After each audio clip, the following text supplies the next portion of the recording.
Alright, I guess I'll go with my textual criticism and your editorial direction for the first draft. I have a feeling that the missing kabuki mono will end up being the main focus of this paper.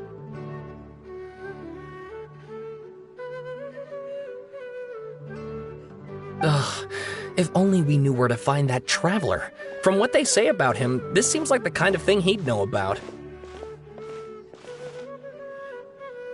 Oh, you're the traveler, you say? Hey, what's with that face? Don't believe us? No, of course I believe you. Actually, I first heard about your great exploits when I was still in Inazuma. This is my first time coming face to face with you and your mysterious silver-haired companion. I couldn't believe my luck, and out of force of habit, I started, examining the evidence. Sorry. Sawada, for the love of... Sorry, we don't get out much, so our social skills are kinda lacking. Traveler, I hear you've helped many people a great deal and been to many places. Would you be able to tell us about Tatarasuna? Actually, we don't know much about that place either. In fact, we only came over here because we heard you talking about it and wanted to learn more. I see. My teacher chose this area of research as a personal challenge. He said it's difficult to get into because even Inazumans don't know much about Tatarasuna's past. But who'd have thought that... If you don't mind, I'd love to show you all my outline for the book I'm writing about Tatarasuna. Hold on, Sawada. Don't you think that's a bit of a deep dive for a first read? Well, fair point. In that case, please ease yourselves in gently by taking a look at Akaba's latest essay draft. Let me give you some background. This all started with the discovery of some records in Tatarasuna. The writings mentioned someone by the name of Mikoshi Nagamasa, who crafted a fine blade. But in the end, he threw it into a fire to destroy it, and killed his servant Katsuragi. Why? Well, no one knows. Apart from the swordmaker, his servant, and the one who wrote this all down, the records also mention a kabuki mono. This seems to be an Inazuman word for an eccentric stranger, someone who dresses funny or acts in an unusual way. That's right. Akaba's teacher has spent quite some time researching these events on the ground. This kabuki mono lived in Tatarasuna for a while before disappearing without a trace. And shortly afterwards, as Akaba mentioned, things got pretty ugly. So first this strange person goes missing, then a murder happens? Seems kind of fishy to Paimon. Yes, my thoughts exactly. So I helped out too. I asked everyone I could think of if they knew anything about what happened back then. And wow! Did I get lucky! Stop shouting! This part's important. I just wanted to make it stand out. It just so happens that a friend of mine works at the government records office. He looked into it for me, and I can now confirm that all the aforementioned individuals did, in fact, live in Inazuma over 400 years ago. Even back then, Tatarasuna was already at the center of Inazuma's smelting industry. The man in charge was a government official named Niwa. Curiously enough, it seems like he went missing too.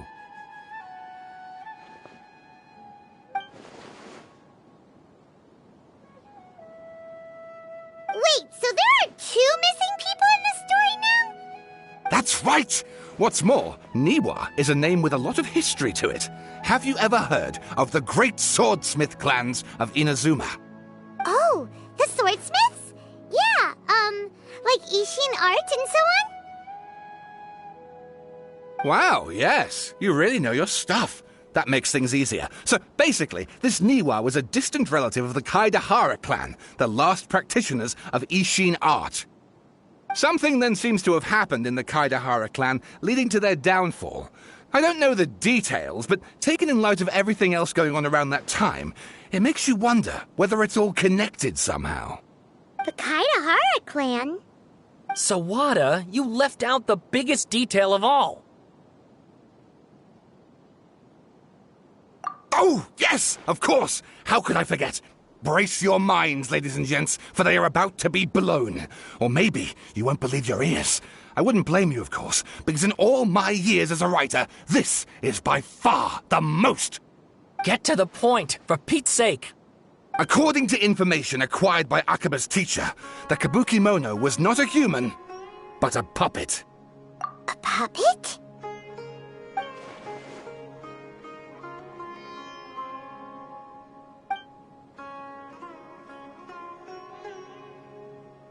Aha! Judging by the looks on your faces, you do know something after all.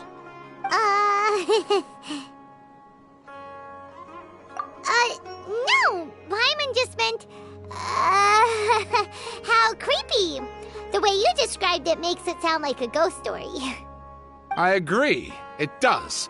But considering that non-human races in Inazuma are by no means uncommon, spooky events are to be expected. And that's exactly what my book is about. Please, take a look.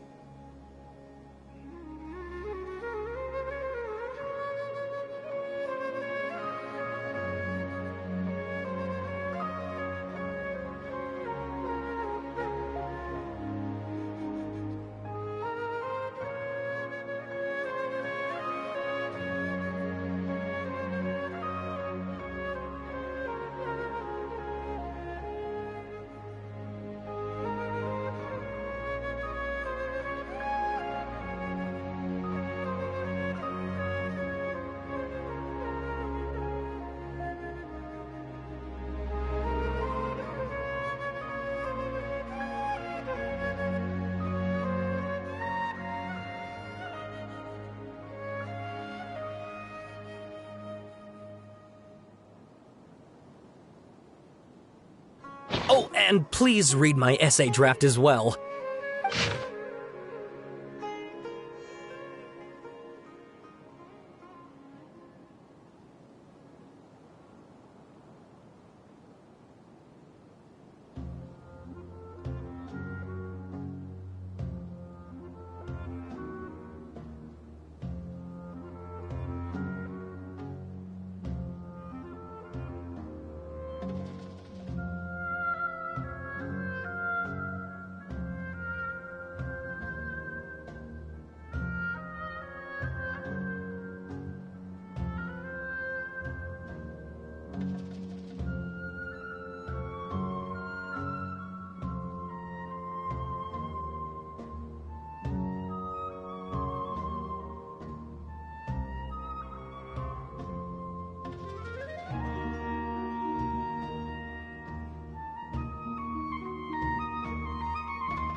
Sawada was encouraging me to follow his more creative approach, but I think essays should be grounded in facts. I don't think explaining everything away with mysterious forces will cut it. Oh, how about if I plug the holes in Sawada's narrative with political intrigue? Like, I could put a turf war between rival factions at the center of the whole series of events. Wait, you're allowed to just make stuff up? Pretty sure you've gone from essay to guessay there. Akaba, look. Your teacher has researched this extensively. I've reached out to everyone I could think of. Whatever information we have now is all that there is to know. This is as much detail as you're ever going to get. Besides, if there really was a political power struggle going on at anything like the level you seem to be suggesting, what hope would we ever have of finding out the truth? Good point. Okay, back to the drawing board, I guess. We have some other stuff to do, so we'll have to say goodbye for now. Good luck with your essay! All right, thank you. If you find out any more info about all this, please do let me know. Thanks so much.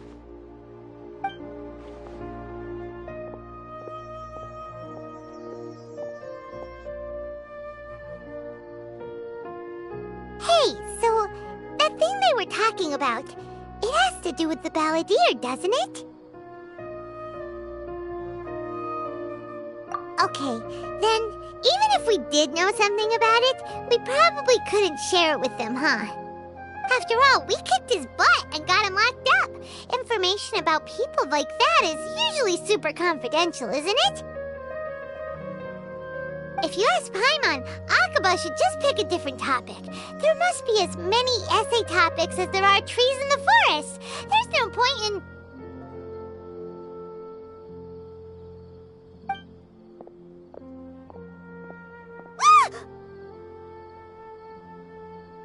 Hey, did you see that? He literally just went by, over there. It looked like...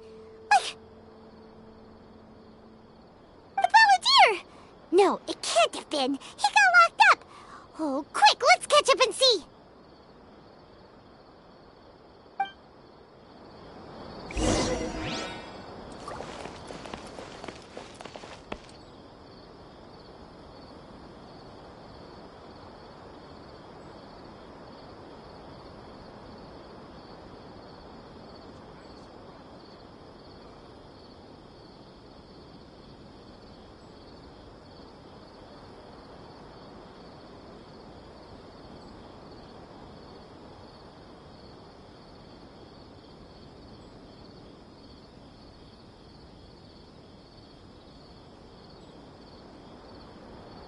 I hear the voice of fate, speaking my name in humble supplication.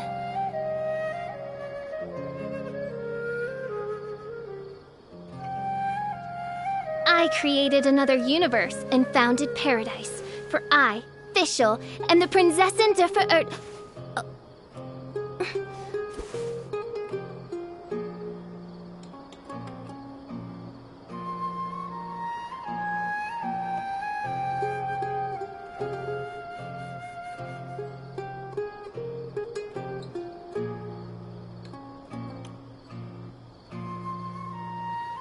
I do worry about the well-being of my retinue during my impromptu absence. I'm sure the good people of the Adventurers Guild are absolutely fine, mein Fräulein. I created another universe and founded paradise, for I, Fischl, and the Prinzessin der Verirrt...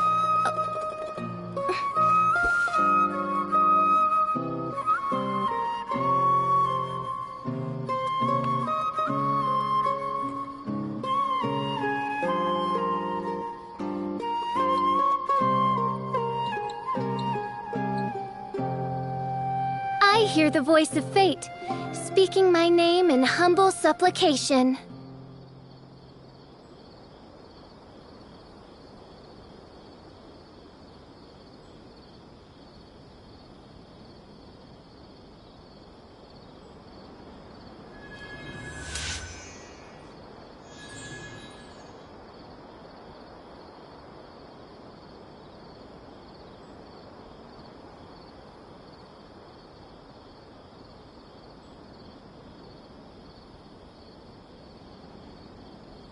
I created another universe and founded paradise, for I, Fischl, and the Prinzessin der Verirrt...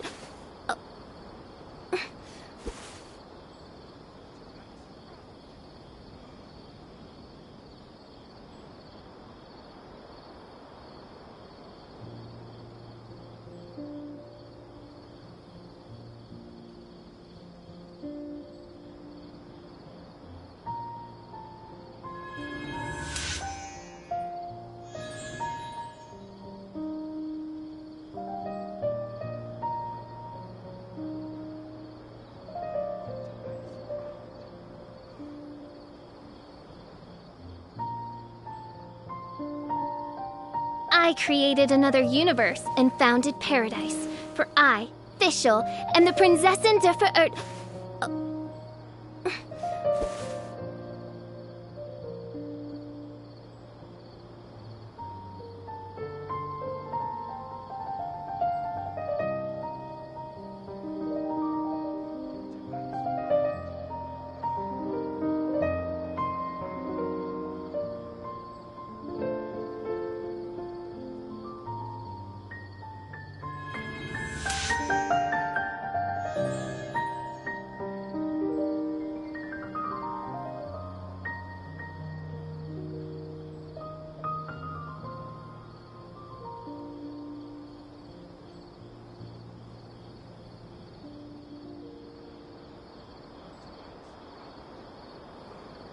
I do worry about the well-being of my retinue during my impromptu absence. I'm sure the good people of the Adventurers Guild are absolutely fine, mein Fräulein.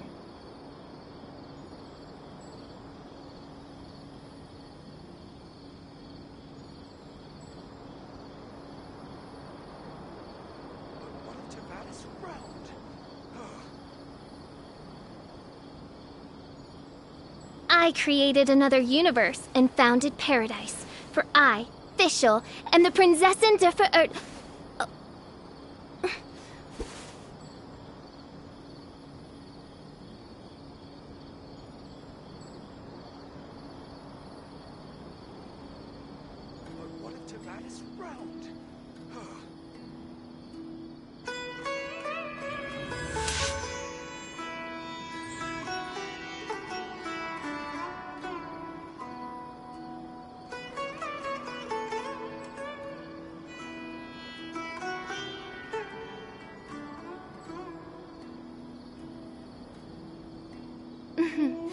May the glory of the Prinzessin bring light to this world.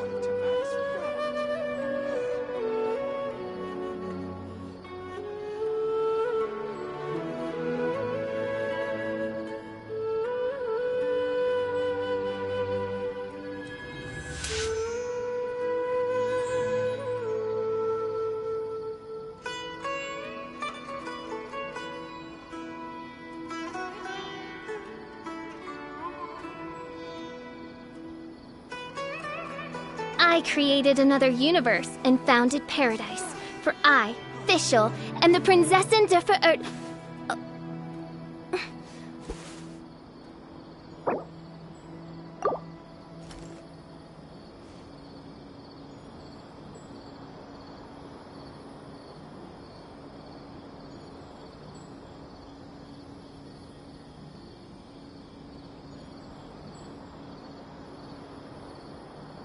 I do worry about the well-being of my retinue during my impromptu absence. I'm sure the good people of the Adventurers Guild are absolutely fine, mein Fräulein.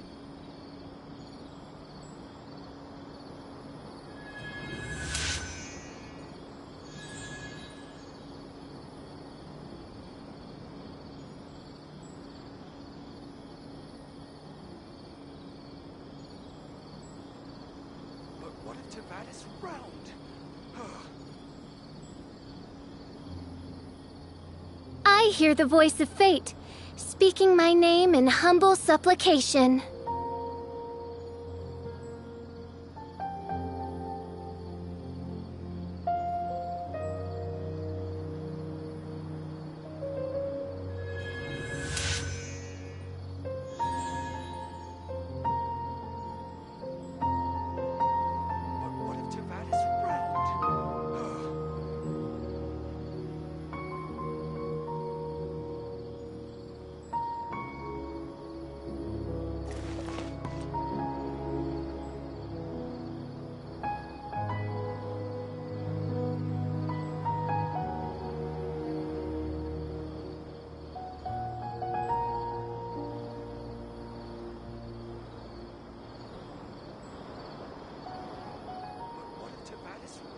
I created another universe and founded paradise. For I, Fischl, and the Prinzessin der Verirrt...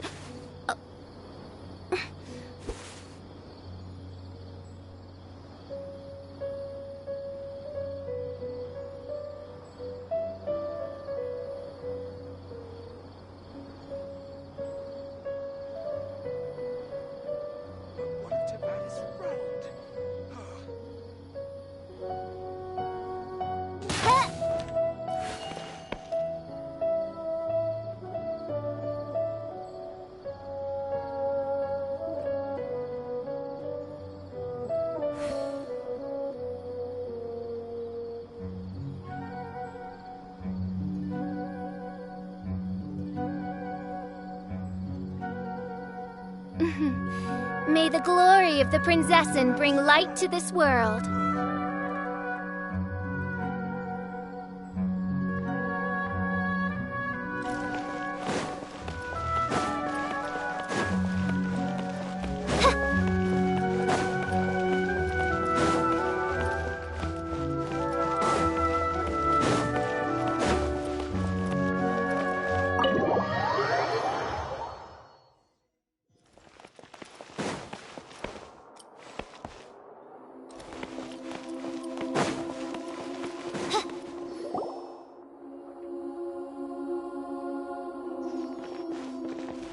Traveler, Paimon, there you are.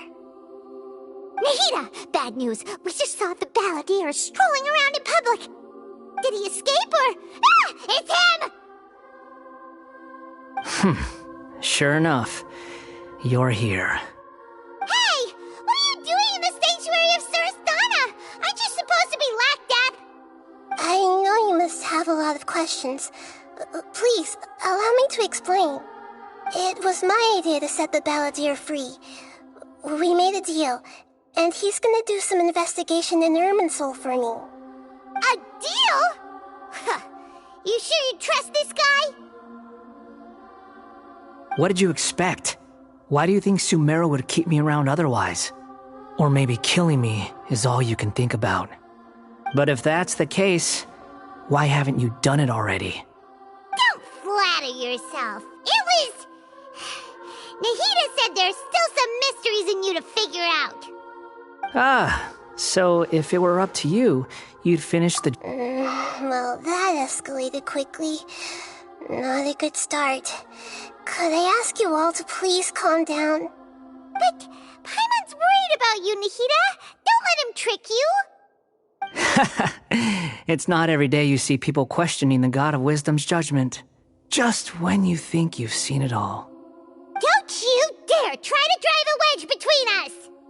As long as the terms are reasonable, I don't think there's a problem in making a deal. Even with the balladeer. Well, I, for one, have no reason to doubt you. Considering you even struck a deal with the doctor. Yes, one in which I gained valuable information. You'll come to understand more about that in the fullness of time. The balladeer's power was all but completely spent after your battle. He's no longer strong enough to be a strategic threat to us. That puts him in quite a precarious position. Plus, he's a former harbinger with knowledge of many of the Fatui's sensitive secrets. Being stuck here in Sumeru could make him a sitting duck, depending on how the Fatui plan to respond. Wait a second. Former? You mean he's not a harbinger anymore? I take no pleasure in saying this, but it seems as if the doctor had no intention of welcoming back a loser, so... Sometimes it's you using them, other times it's them using you. Most human relationships are this way. Certainly all the stable ones are. That's how it was between me and the Fatui, and also between each of the harbingers. So as long as you have some value to offer, nobody will ever abandon you. But after recent... Well, if the Fatui are gonna reevaluate my utility, I need to have a backup plan for myself. As we discussed, I don't like causing harm to living beings, and you said you need protection. So, why not join forces with us? I think these two have made their objection to that idea fairly clear, don't you? And they're your friends, so I guess you'll be siding with them. Yeah, obviously! Nahida, don't listen to him! Then let's put that discussion to the side for now. We still have time. Today can be a trial run. Where we go from here will depend on how well we manage to cooperate today. All right, then I'll do what we agreed. Good. Go now, and keep in touch. Nahida, are you serious about this? Yes. I have my reasons for this decision. In fact, I'm largely doing it for your benefit.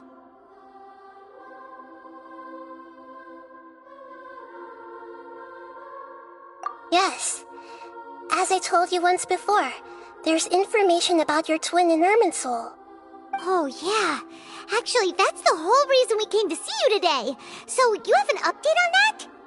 Mm-hmm. You may remember me mentioning that the Fatui had not included your twin's details in the Descender category. This is an extremely important point. It's possible that the Fatui have other information that even I don't know about. And since the Balladeer used to be one of them, he'll be better acquainted with this information than I am.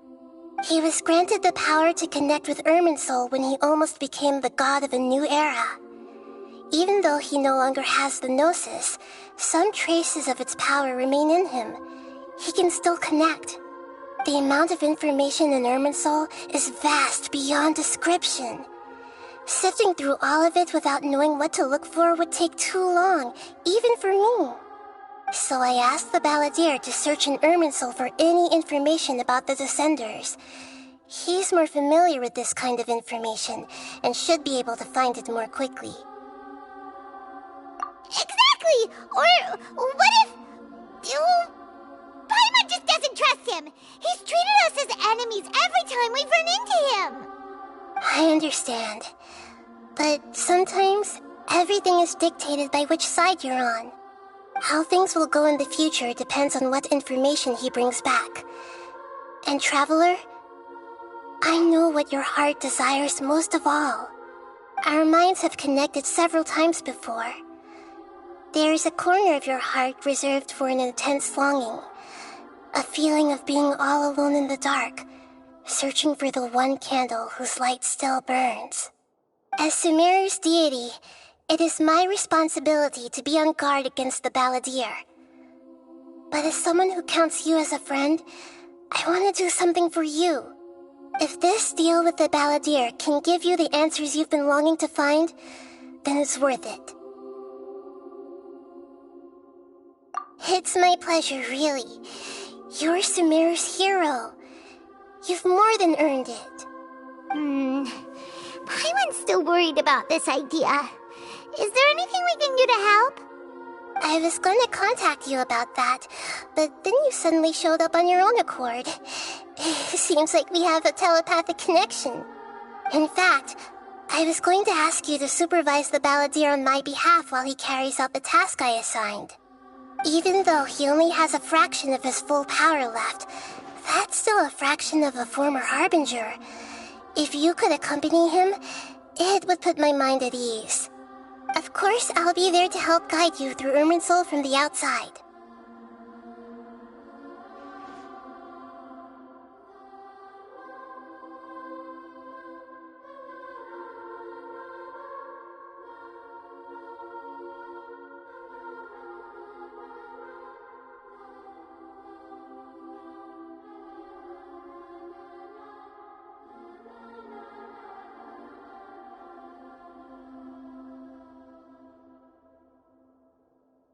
Great, thank you. Prepare yourselves. I'm going to transport you into Irminsul. Wow, it looks pretty different here compared to last time. The colors are gentler. Guess that must be because... Look at that. Hot on my heels. You know, you didn't have to cut your catch-up short just to keep me company. Oh, but I guess you panicked when you realized that I might enter Irminsul ahead of you. Shut your beak, jailbird! No way a prisoner gets to be so smug! I understand that prisoners have to put up with harassment from the guards, but right now, I'm on temporary release, so maybe you should think about backing off a little. Sounds like a successful rendezvous. I need to be quite clear about something. In a few moments, you'll be entering into the innermost region of Irminsul. It is an environment like no other, and the most important place in all of Sumeru. Unlike anywhere else, Irminsul's inner region consists exclusively of torrents of information. You must put aside your differences and be extremely careful as you navigate your way through. I know there are many grievances between you on both sides, but it is essential that you remain calm after entry. This is as much for your own safety as anything else. Fine. Let's call it truce. But only until this mission's over. Let's cut each other a little slack, shall we? We are going to be traveling together after all. Per my agreement with Lesser Lord Kusanali, I'll be at the front. It's my job to lead the way and get rid of any obstacles in our path. All you have to do is keep your pretty eyes open and try not to fall behind. You sure are confident. Paimon will give you that. You make it sound like you're even more experienced at adventuring than us. If there are no further objections, I suggest we get going. Or did you need some time to mentally prepare yourselves? Ew! Ugh, the snark on this guy, it's unbearable. We can start now. Irminsul access granted. Initiating connection procedure. Is this a small sapling? Oh, darn it! Come on, let's catch up with him.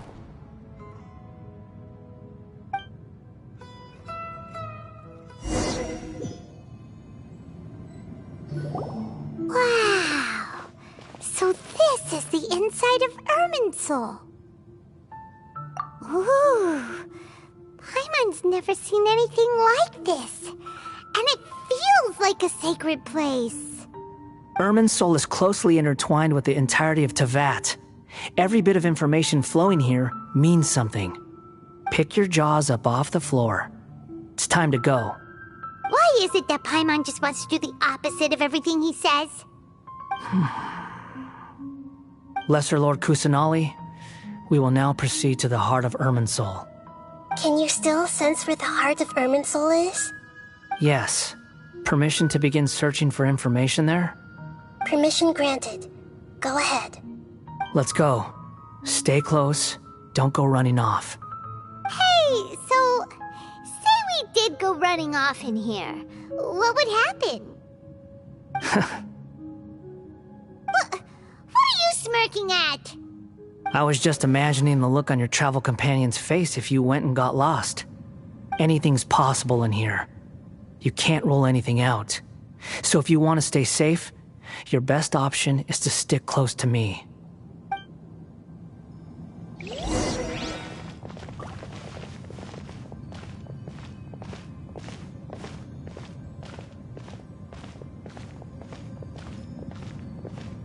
These sapling things have spread out. Those are all packets of information from inside Irminsul. Be careful not to touch them.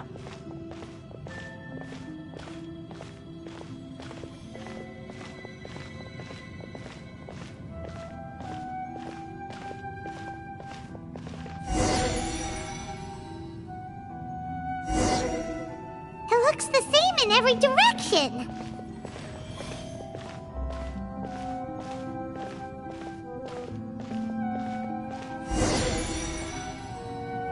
No wonder he mentioned about getting lost. Huh. What do you know? He was actually telling the truth. Is he mocking me again? What is it this time? There's a time and a place to lie, but this definitely isn't it. So why don't you relax your guard a little?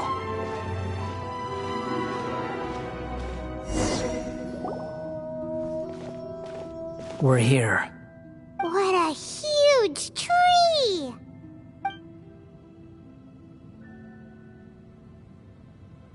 Lesser Lord Kusanali. Good, you made it. Are you ready? Ready when you are. Then please begin. Preparing to access cognitive currents. Establishing waypoint. The Balladier's actually doing what Nahida tells him. Guess he must want to stay alive.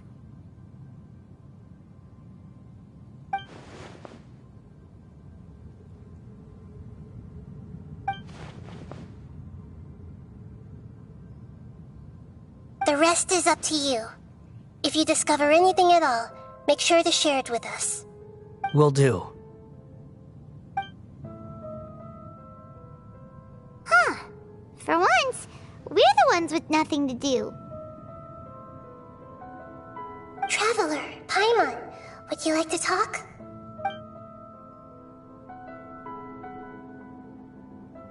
Yes, I've also invited Paimon to join. Huh? What the? We can talk to each other inside our heads?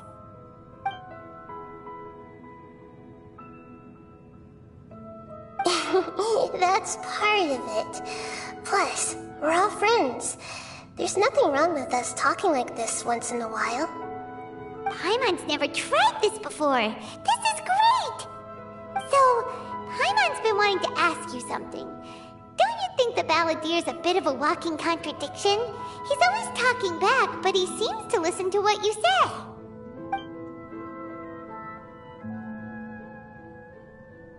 As I've told you before, there are still some mysteries for him to resolve. Things that are clear as day to me, but that he has yet to understand. Perhaps today will be the day that he finds some answers.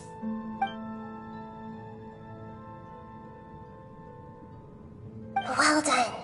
Smart and attentive as always.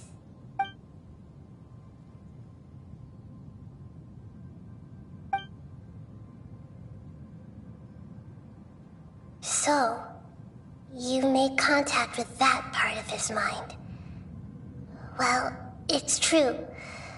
Betrayal turned the Balladier into the person he is today. Huh. Paimon thought nothing could get under that guy's skin. Turns out, he can get hurt and angry just like anyone else. Everyone has a history, Paimon. Even if you're a puppet created by the Electro Archon. Speaking of puppets, we ran into two people at the Academia today talking about an essay. Turns out their topic was about the Tatarasuna incident. Nahida, do you know anything about that? If you mean the mysterious events, the Kabuki Mono and so on, yes. I know about all of that. Really? Because from what they were saying, it sounded like lots of Tatarasuna's history is still unexplained. And most of the information we have now is just from people filling the gaps with their imagination. At least that's what they thought. Oh? How interesting. Those two managed to deduce quite a lot through guesswork alone. So the Gensei got it right? Well, they guessed right about one thing. Tatarasuna was sabotaged. Must be a riveting conversation you three are having. Funny how all the good ones happen when I'm not involved. What makes you think we're talking to each other? Don't insult me. You're having a private conversation without me. Obviously, I must be the topic of said conversation. Of course you do. You can't have your prisoner knowing too much. So, have you found anything yet? Still looking. Don't get your hopes up, though. You and your twin come from outside this world. It wouldn't surprise me if there was nothing on either of you in Irminsul at all. Wait! How did you know about that? Did Nahida tell you? It's not like we've never met before. And anyway, you're world famous. It'd be more surprising if I didn't know a few things about you.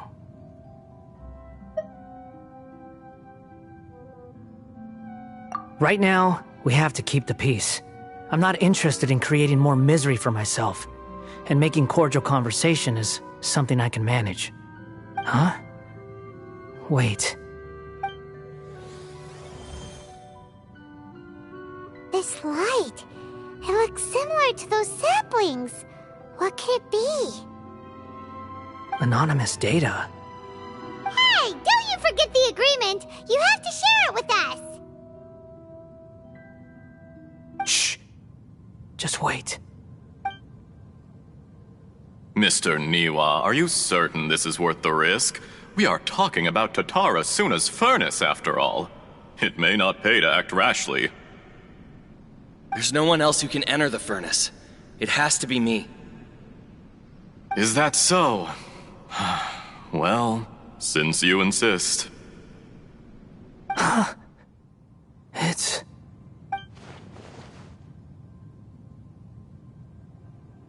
Whoa!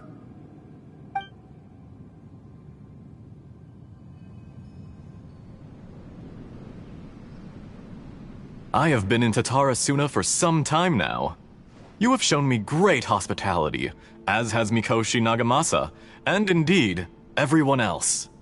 Under your leadership, Tatarasuna is a warm, welcoming place, like a giant village. People are gainfully employed, their lives have purpose. They are motivated. As I understand, the Raiden Shogun has, in recent years, eliminated much of the evil that plagued Inazuma. As for Tatarasuna, it was originally established as a means of safely disposing crystal marrow.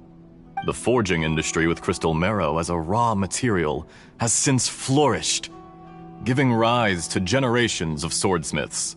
Some world-renowned, others unknown, all passing on their legacy. Skills, blood, dreams. Every smith brought into this trade looks to find their purpose between steel and blade. That is why you accepted the proposal brought to you by myself and Akame.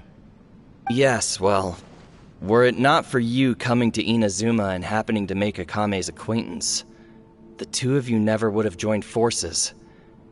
And he would be the first to admit that there's no way he could have revolutionized our forging process like this on his own.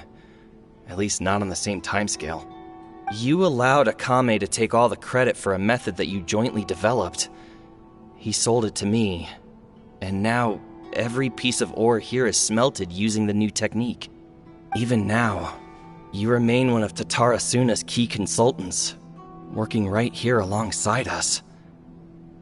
I believe it is you, sir, who are truly responsible for the changes in our manufacturing and forging methods. You flatter me. From the outset, I saw much that was commendable in the forging industry of Inazuma, and it has been my great honor to befriend you all. So you say, Escher. But is this really the truth? My good sir, what do you mean? I tried to resist thinking it was all connected. Because I didn't want to speculate. And I didn't want to believe that things could turn out this way. What have we gained from adopting your new technology? Ominous black smoke? Mounting production problems? Worker fatigue and casualties are up and continuing to rise at an alarming rate. And recently, as you well know, someone died because of that strange filth inside the furnace. We've kept the truth from spreading outside, but still, I suspect you understand it better than I do. None of the people who went out to get help have come back. Now, our mutual friend, the Kabuki Mono, is taking the Golden Feather to Narukami Island to seek an audience with Shogun. This is our last hope. But that doesn't faze you, does it, Escher? Nothing does. Otherwise, why would you still be standing there with that smile on your face? I'm just surprised that you finally chose to be so sincere. I'm sure you've been harboring these suspicions for quite some time. Mikoshi Nagamasa may have noticed that there was one common denominator among all these events. Namely you, Escher. But Mr. Mikoshi is more cautious than I. He does things by the book. After all, Nagamasa is the adopted son of Mikoshi Torichio, the yokai struck down by the Shogun's own hand. If he truly seeks to redeem his family's honor, an abundance of caution is well advised. You're well informed on the subtleties of his situation for a mechanic all the way from Fontaine. Are you sure you're not a little overqualified? Why, Mr. Niwa, are you suggesting I find a job as a diplomat? Sadly, I am so very attached to my craft. Enough, Escher. I'm here because an evil force is raging inside the furnace. And someone needs to take your new device inside the high-risk zone so we can absorb it and put an end to the problem. I'm in charge here. And I'm about to take some responsibility and head inside. Probably to my death. But what about you? What are you still doing here? Judging from the look in your eyes, you don't seem to trust me. Drop the act! We're past that now. Whoever you are, it looks like your plan to destroy Tatarasuna has worked. I just want to know what you're still doing here. What's left? Don't you have all your answers by now? Honestly, I'm just waiting for the right moment. A moment like this, where you finish talking and I stop you from entering the furnace. You...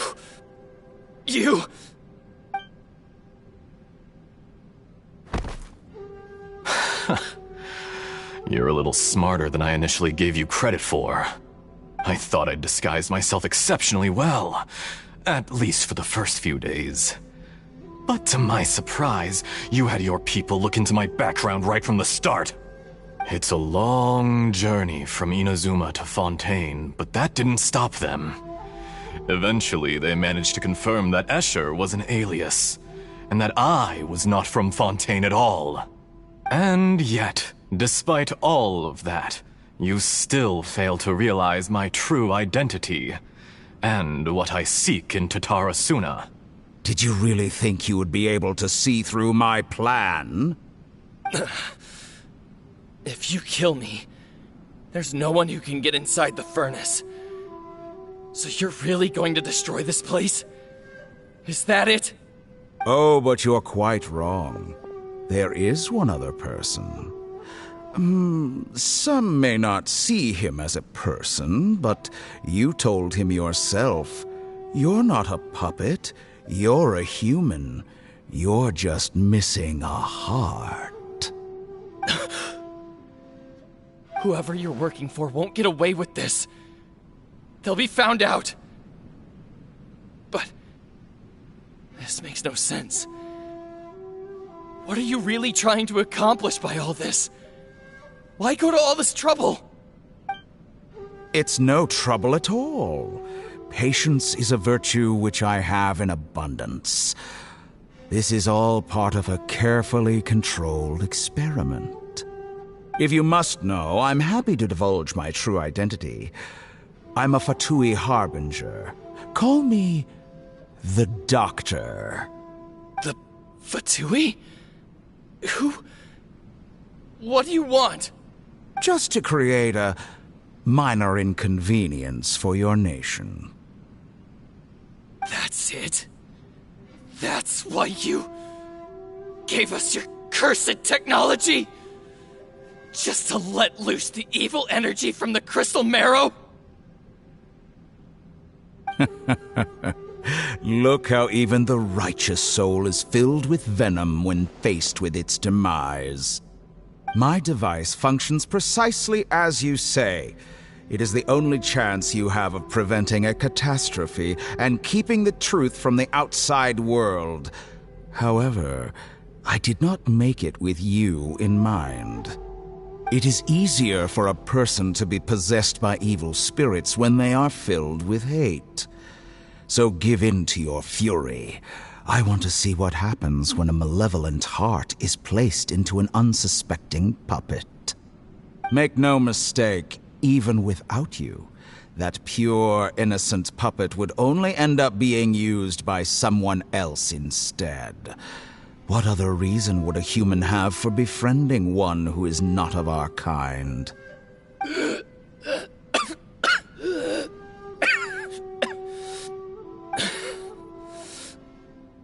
If you give him my heart, tell him that both Nagamasa and I see him as one of us. He has nothing to prove to anyone. Because not everyone just wants to use other people. The only ones who think like that are people like you. What a beautiful way to see the world. It almost makes me feel a little guilty. Then out of respect for you, I shall redefine myself.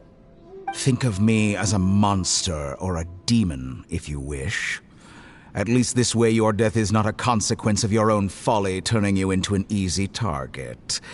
You simply lost to something more powerful than you could ever hope to defeat.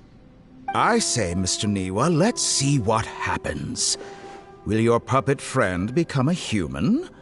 No, that will prove quite impossible. Mr. Niwa? Already dead. What a pity. Jester, I have completed the task you gave me, creating a gap and infiltrating Inazuma's inner workings. What fun it was. I'd like to introduce a puppet to you. If he proves useful, let's make him our newest comrade. And if not, let's turn him to dust.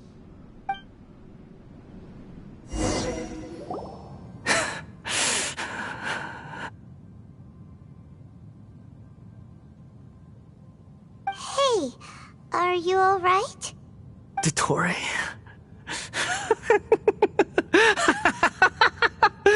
Dottore!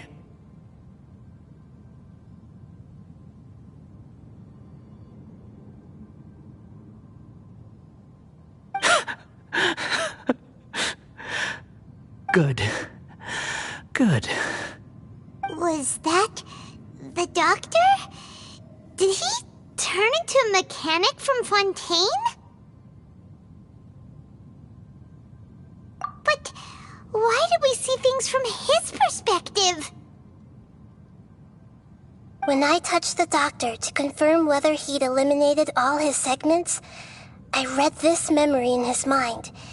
You have to admit, it must be the truth. Maybe so, but it means nothing. Does it? But this memory shows that Niwa didn't betray you. He never meant for you to be the one to take the device into the furnace. You know very well what that means. Even more so than I.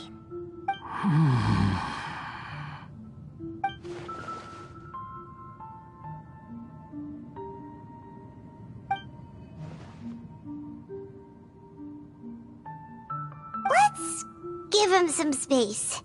He looks really mad. We need to give him some time to process his emotions. Paimon's still confused about the Tatarasuna incident. So, the doctor was behind it, but why has that gotten him so worked up? Nobody has ever deceived you like that, Paimon. It's natural that you find it difficult to understand. Perhaps he needed to learn this someday. So now you have the complete picture. Katsuragi took the kabuki mono to live with the people of Tatarasuna. Later, the doctor showed up, disguised as a mechanic from Fontaine. And that's when the trouble began. It was all a horrific experiment planned by the doctor. Everything he did was just to plant seeds of disaster in Inazuma that would bear fruit in the future. Of all the unwitting participants in the doctor's experiment, the balladeer became the main test subject. After the events you just saw in that memory, the doctor put Niwa's heart into the device and handed it to the balladeer.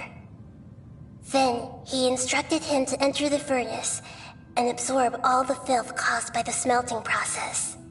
The load was far beyond what he expected, but the balladeer survived. He left the furnace in sheer exhaustion and said to the mechanic, "This device seems to have protected me. What's in it?" The mechanic answered, "Niwa fled this place for fear of punishment, but he left you a gift. He said it's the one thing that you've been looking for." He took it straight from the chest of one of his innocent servants. The mechanic removed the withered heart from the device as he spoke. The balladeer was stunned that such unthinkable cruelty had brought him the thing he'd been longing for his entire life. A heart acquired through cold-blooded murder is a cursed thing, but it has protected him from the filth. He thought Niwa had completely betrayed him, and yet this very betrayal had ensured his survival. Overwhelmed with anger and sorrow, the balladeer threw the heart to the ground and left Tatarasuna without looking back. Holy moly! So the doctor killed an innocent man and pinned everything on the victim? That's terrible.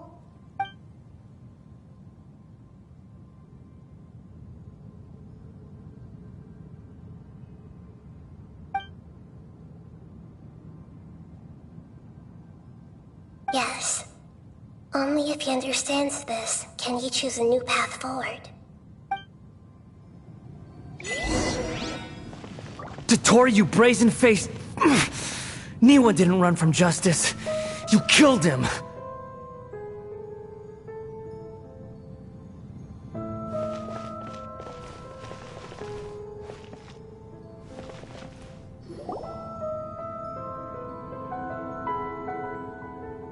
Shall we see how he's doing?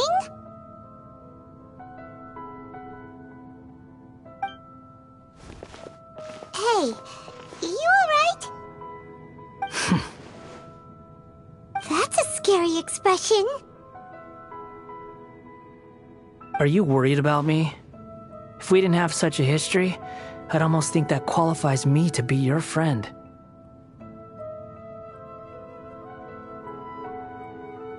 It won't. I'll keep my end of the deal. Hey, are you investigating the stuff we want to know about? That's why we're here. But unfortunately, there's no information about the Descenders in Irminsul. Even if you can't find anything, that seems to confirm it. Irminsul does not keep records on the Descenders. Anyone who comes from beyond this world is not counted as part of Teyvat. Oh, does that mean we have to leave empty-handed?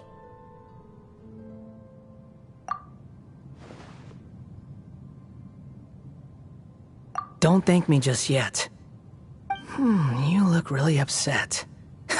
Well, since Irminsul was a dead end, I guess I can share some other info that might interest you. Huh? About what? The reason why there are records about your sister in Irminsul. It might have something to do with Conria. Apparently, Conria was her first destination when she arrived in this world. Plus, she only came to this world because the heavens responded to the summoning. The heavens responded? The Jester told me this himself. You can take his word on this. He was a royal mage in Conria, and lived with your sister for a time. I don't know the details. It's up to you whether you want to believe me. All I can say is, I wouldn't lie to you about this. Did you get all that, Lesser Lord Kusanali? Yes. Astonishing news. Does this info count towards my mission? It wasn't from Irminsul, but was it valuable? Very valuable. Good. In that case, I'll take some time for myself now. Huh? What have you done? Lesser Lord Kusanali was right. My power's all but completely spent.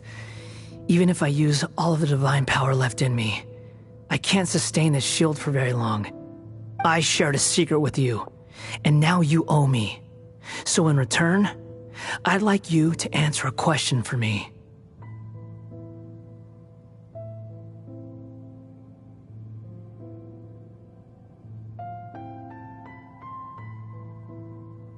Give me your hand.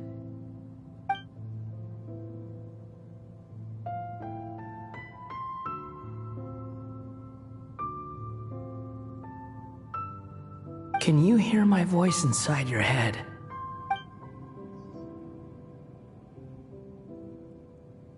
No, I can't do anything like that anymore. At most, all I can do is exchange a few words with you. So tell me, in this world, is it possible to change the past?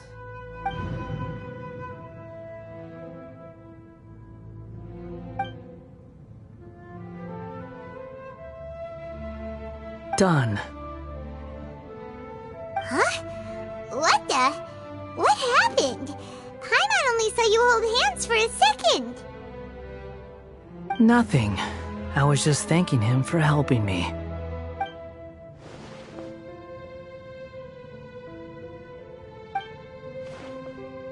So long. I suggest you get yourselves out of here quickly. Where are you going? Hey, wait up! Didn't you say not to go running off?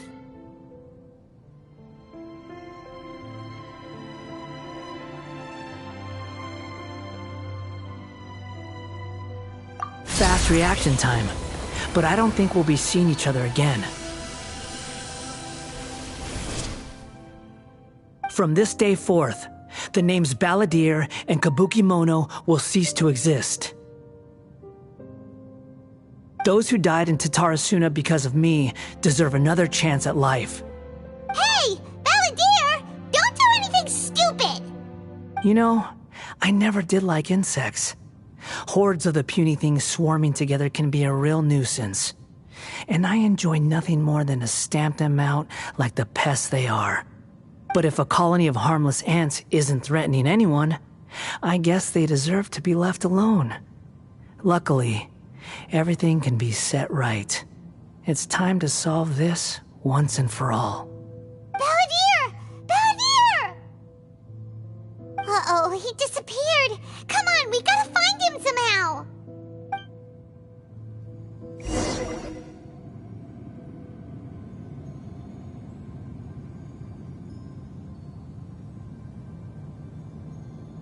Oh no, he's really gone! Oh, can you hear me? Nahida! Traveler, Paimon, Balladeer, what happened just now? I was suddenly cut off by some kind of power. It was the Balladeer's fault. He shut you out! I didn't think he'd be capable of something like that with so little power left. Did he keep some of his power hidden when he was defeated? Or did he achieve something beyond his abilities, and it took everything he had? Where the heck did he go? Ugh, it's all our fault. We were supposed to keep an eye on him. Sorry, Nahida. Don't be. It's not your fault. Please, let me handle this from here, even though I'm not sure I can solve it. We're running out of time. Follow my lead and get out of Irminsul as soon as possible.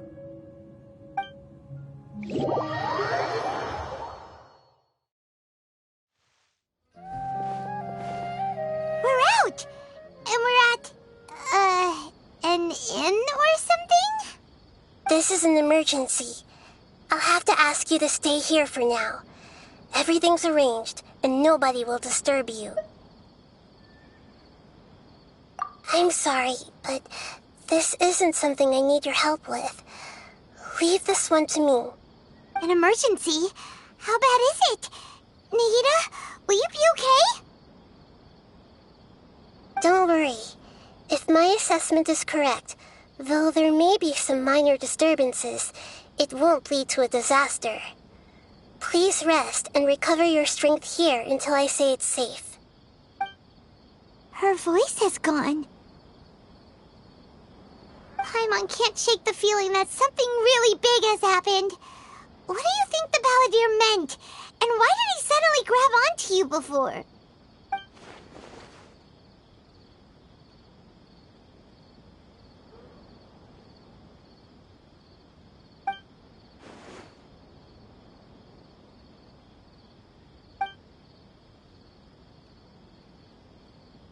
He wants to change the past?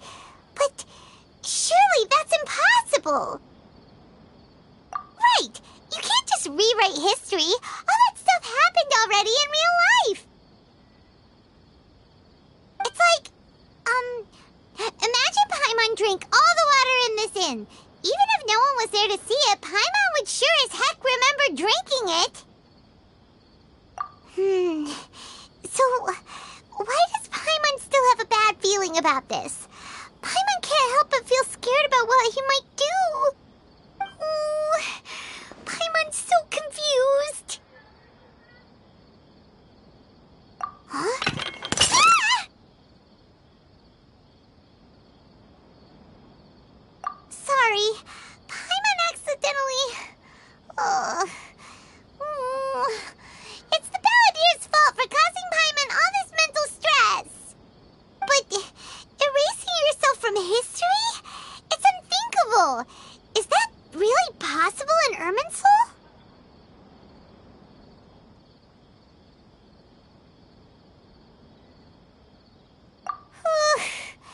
Uh-oh.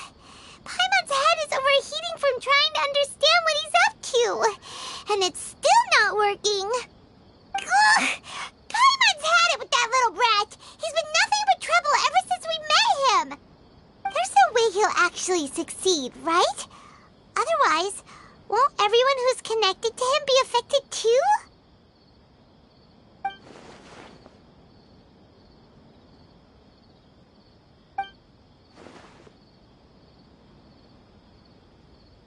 There's nothing we can do about it at this point.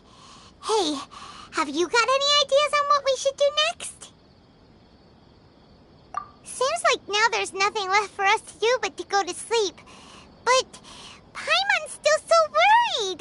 Paimon won't... So, how about... we list all our favorite foods to take our mind off things. Heck, if that doesn't work, Paimon's probably gonna collapse of anxiety here. Alright, Paimon will start. First dish. Munstack grilled fish. Oh, and chicken mushroom skewers. Tea break pancakes. Cream stew. Sauteed matsutake. And Dragon chili chicken. Almond tofu. Satisfying salad. Oh, also Adeptus Temptation. Golden shrimp balls. Triple layered consomme. Lotus seed and bird egg soup. And...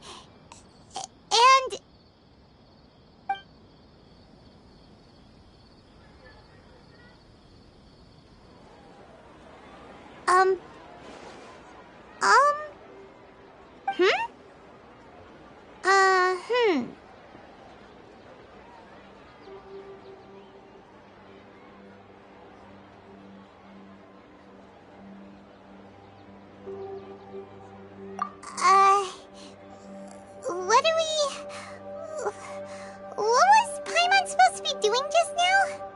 Paimon was, talking? Huh. Paimon suddenly can't remember what she was talking about.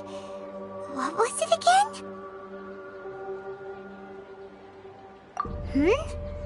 The balladeer? Is that a food too? Huh. Weird name, though.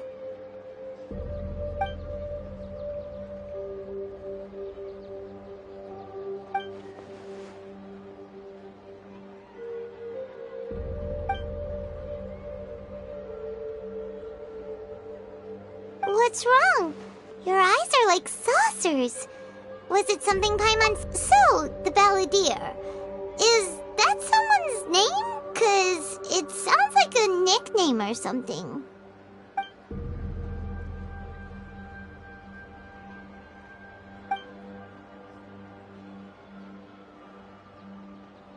Okay, sure. Where are we going? Huh? Fine by Paimon, but is everything okay? You're acting like this is an emergency.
there's nothing better to do, we could go foraging for ingredients.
Is there time for a quick snack? I'll whip one up in no time.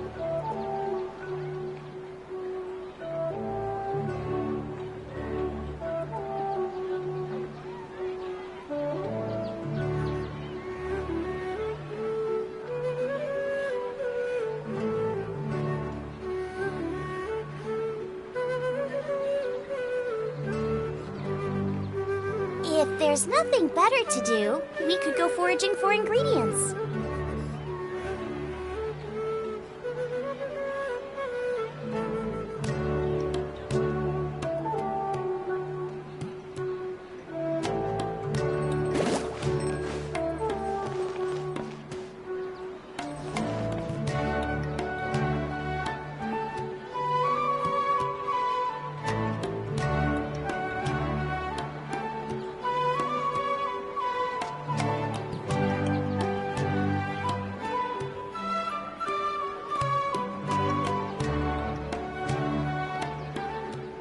Is there time for a quick snack? I'll whip one up in no time.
I can't decide whether pyro slimes taste better with salt and pepper or garlic and herbs.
Ah, it's been a while.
Of course. Go ahead.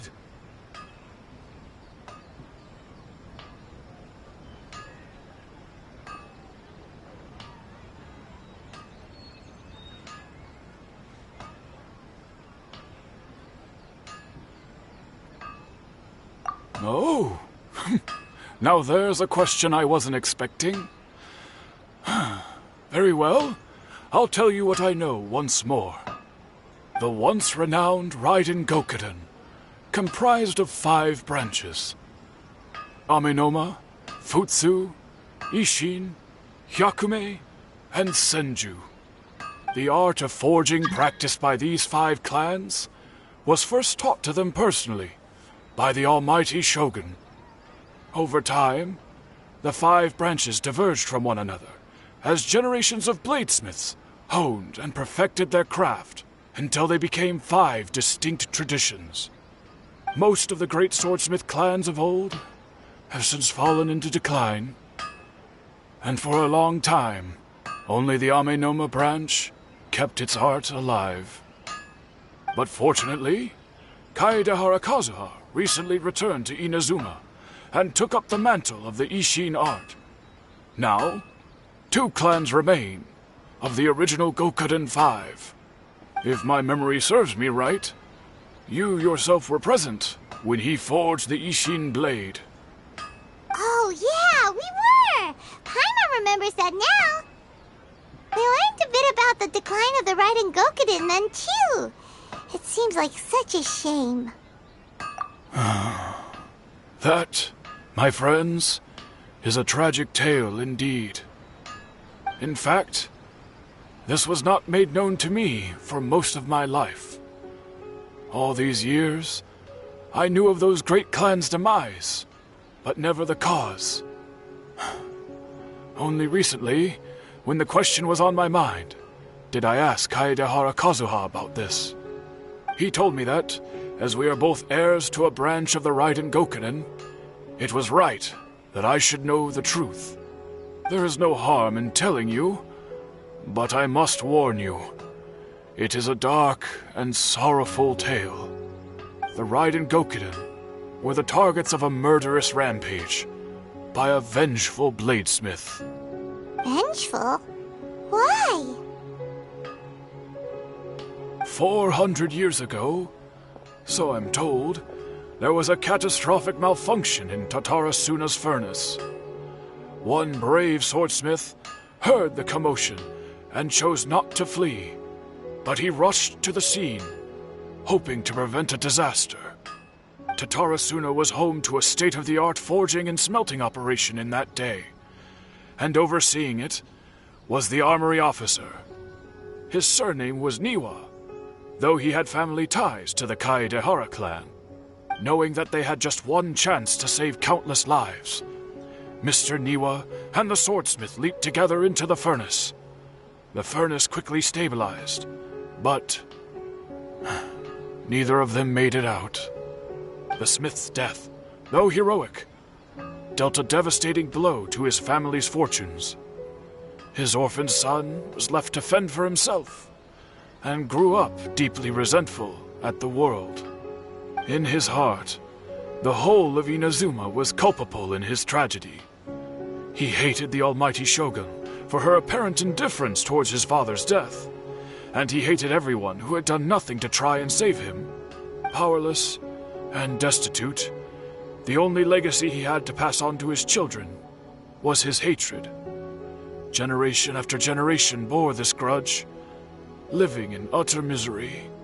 Alas, if only the story could have ended there.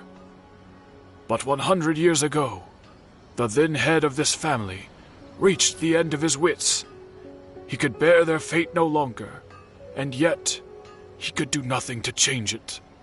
Finally, he made a drastic decision to take revenge on the Raiden Gokuden. In doing so, he sought to vent his pent anger and shake the very foundations of Inazuma's forging industry. In his fury, he murdered indiscriminately, killing even bladesmiths from the Hyakume clan which he belonged to. His goal was absolute, the devastation of all of the Raiden Gokuden. But when he came to the Kaedehara and Kamisato clans, his killing spree came to an abrupt end. He failed to catch them unawares. They fought back fiercely, and they did not spare his life. That is why the Kaedehara clan and their Ishin art survived that day. I suppose they were the lucky ones, under the dire circumstances.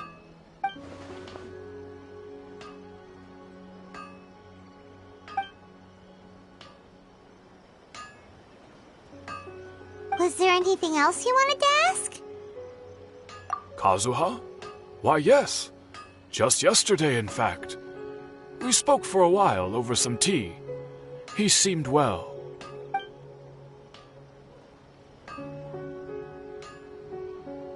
My pleasure. Don't tell Paimon. There are other places you want to visit too, right? Your expression says it all. You can't hide anything from Paimon. On to the next stop. Lead the way, traveler. Paimon will be right behind you.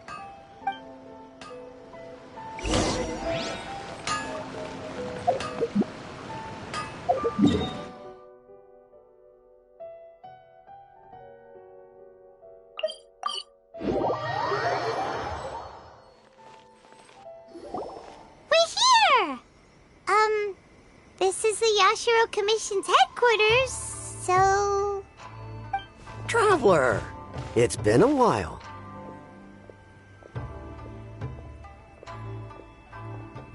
If you're looking for the Commissioner and Miss Kamisato, I'm afraid your timing is unfortunate.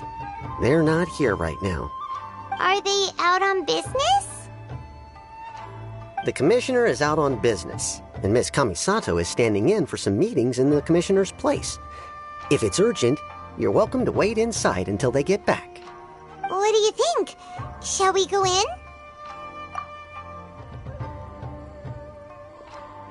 If it were anyone else, I couldn't allow it. But seeing as you're so close with the Commissioner and Miss Kamisato, I think it should be okay. We'll be heading in then. Thanks!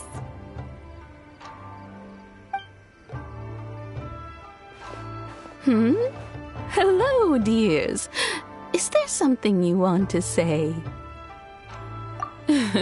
Of course, traveler.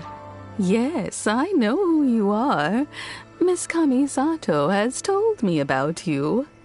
What would you like to know? Oh, they're both very well indeed. Lately, Miss Kamisato has been rather busy attending all kinds of meetings and occasionally paying visits to some local organizations on the Commissioner's behalf. As for the Commissioner himself, well, you know, busy as ever. That much hasn't changed. Although he does seem to be in a rather good mood these days. So pretty much business as usual in the Yashiro Commission, huh? Very much so.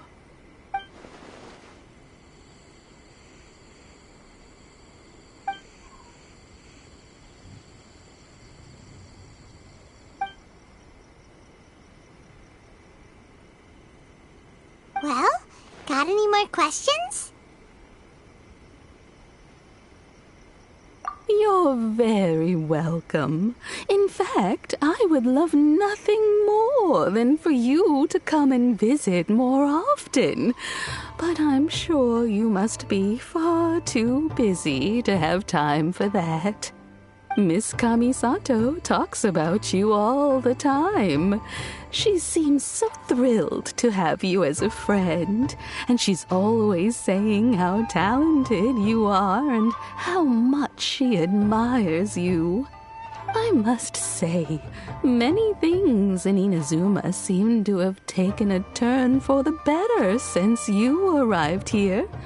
So you're not just Miss Kamisato's knight in shining armor, you know. You're a hero to us all.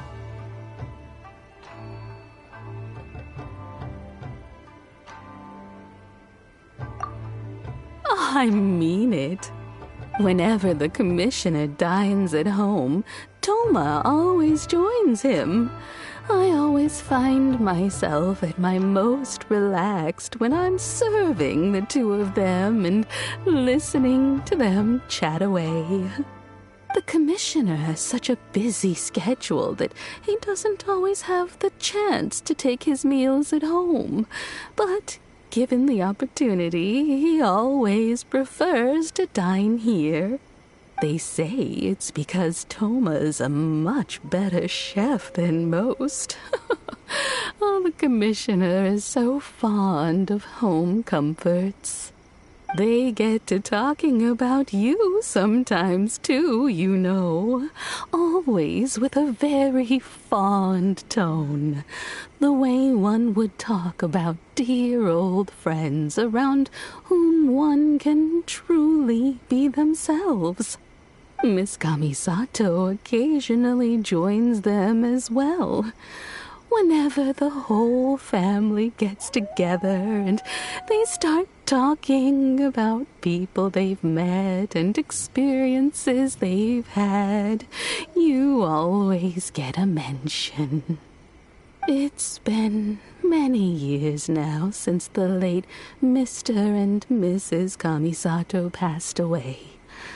Much has happened in the Kamisato clan in that time. As someone who is old and gray enough to have watched their son and daughter grow up, it makes me so happy to see them meet a dependable friend whose company they enjoy so much. So, in the future, if you ever do have the time, please know you are always very welcome at the Yashiro Commission headquarters. There will always be at least one old lady who would be delighted to have the pleasure of your company. Wonderful. Thank you. Paimon likes it here too. Also, you were saying something about the food here being really great. Paimon's itching to try it. We may just have to invite ourselves around for dinner sometime. Paimon meant we should come pay a visit again real soon. Ideally around dinner time. Of course. You're always welcome. Alright, goodbye for now. Where are we going next? Great! Goodbye, ma'am! Don't worry, we'll see ourselves out.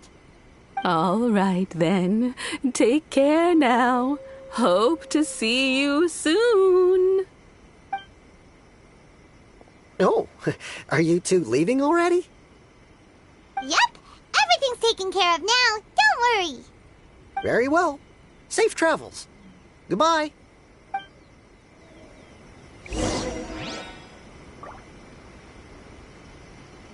Safe travels.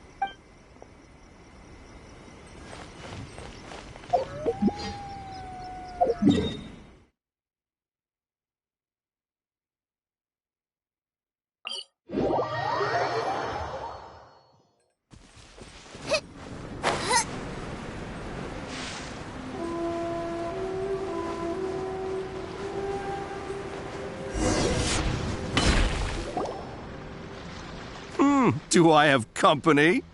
What kind of person comes to a place like this and just spaces out? Let's find out. Come on, let's ask this guy. Hey, I wasn't spacing out. I was pondering some problems. Sure you were. Your eyes were glazed over, dude. You were a million miles away. Why are you making fun of me? I told you I wasn't spacing out. I was ruminating on some problems. Technological, environmental, and so forth. This is Tatarasuna, after all. Oh, he said Tatarasuna. Looks like we came to the right person. Oh, is there something you want to know about Tatarasuna? My name's Xavier.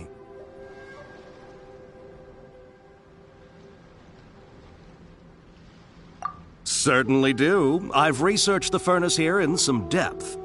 If there's anything you want to know, just ask away.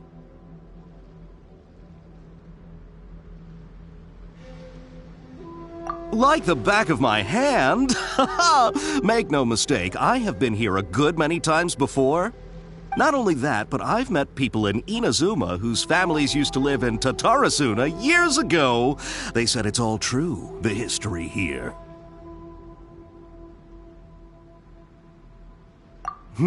Oh, well, it's a long story, don't you know? The tale of Tatarasuna starts a long time ago. I'm told that its history is one of the most foremost forging and smelting operations in the nation, goes back around 1,000 years. Still, the furnace has had a couple of serious maintenance issues along the way. A couple? When exactly?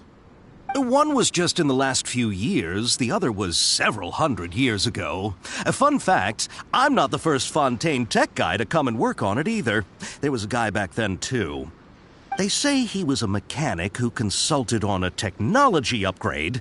It seems like the technological collaboration between our two nations goes back a long way. How about that?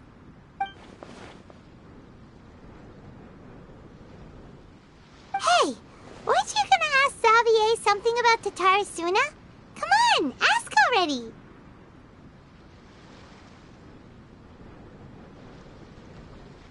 Oh, I didn't realize you two were here for a history lesson. Me neither. Paimon doesn't know what's gotten into this one today. Feels like we've been preparing for a history exam or something. What brought this on? Did you just wake up today with a sudden burning desire for historical knowledge?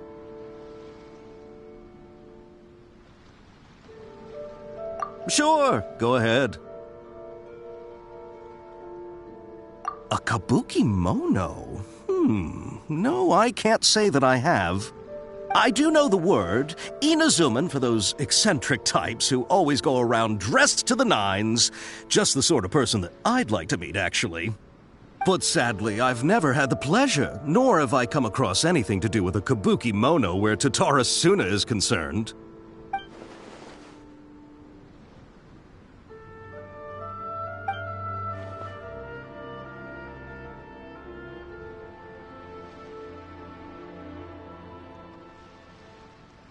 Of course! Don't mention it. Oh, we're leaving? Okay, bye, Xavier. Oh, you're most welcome. More than happy to help. Farewell. Looks like you got all the information you're looking for. Sure, but what's up with you today? Whatever it is, it seems like it's really troubling you. Keep your smile, Spinal Crocodile. No matter what happens, Paimon will always be there for you.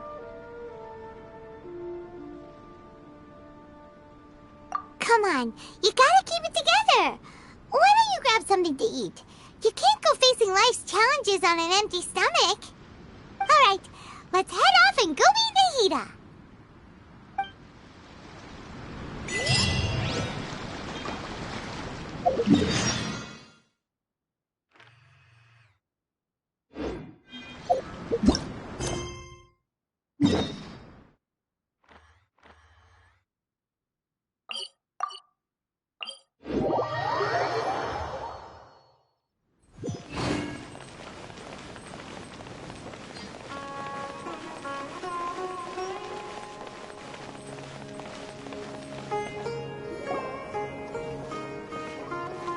Hey, it's them!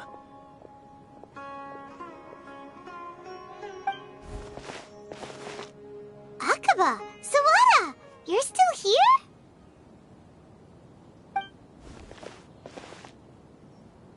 Indeed we are. If you have a moment, we'd love for you to join us once more.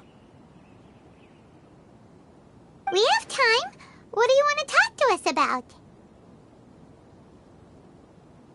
It's the same topic we discussed last time. Obviously. Still looking for more info about Tatarasuna, huh? Should we join them?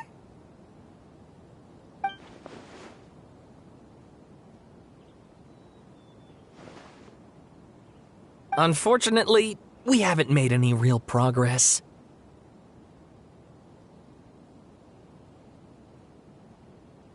Huh? Oh, of course.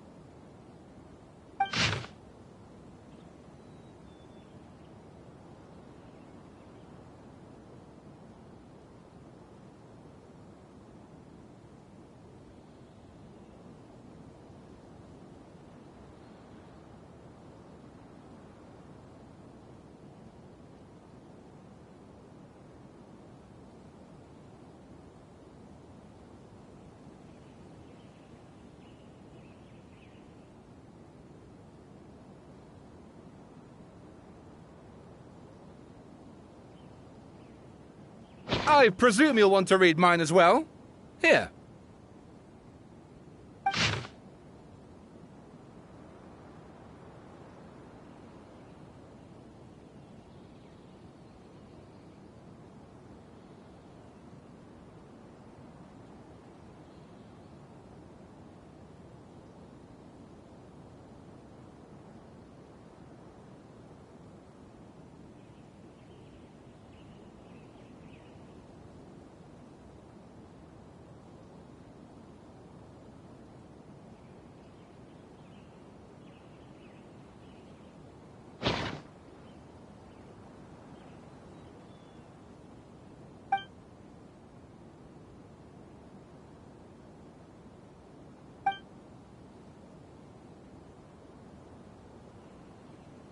Well, what do you think?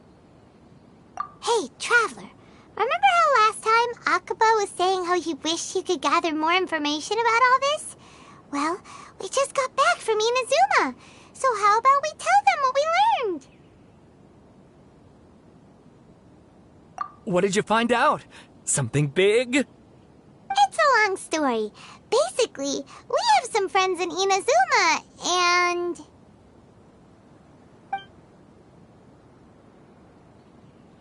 Wow, so many new details. Thank you so much for sharing that with us. Well, well. So it all comes down to one man's desire for revenge. Huh. You heard this from a member of the Amanoma clan, you say? Then I guess it must be true. Ugh. So there's no ghost story here after all. This new information actually lends further credence to my hypothesis. Evidently, swordsmiths were seen as having an incredibly prestigious role in society those days, to the extent that harming them was conceived of, at least by the perpetrator, as a way of exacting revenge against those in power. Yes, okay, point taken, you were right. But that doesn't mean I can't carry on with my novel. And they're back at it. These guys are really into this.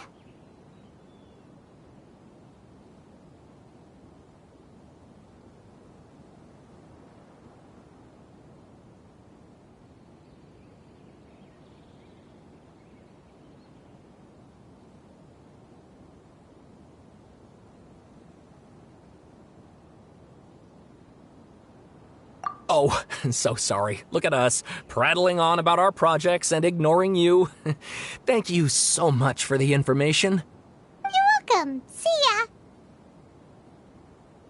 Keep us in the loop if you find out anything else. Will do.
there, Paimon.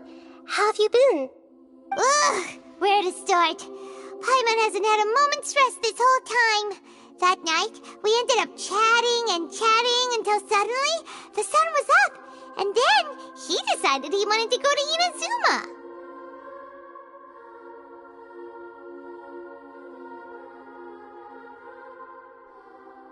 The Balladeer?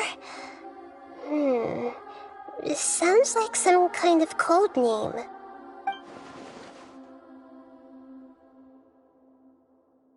You look troubled. Is there something you need to tell me?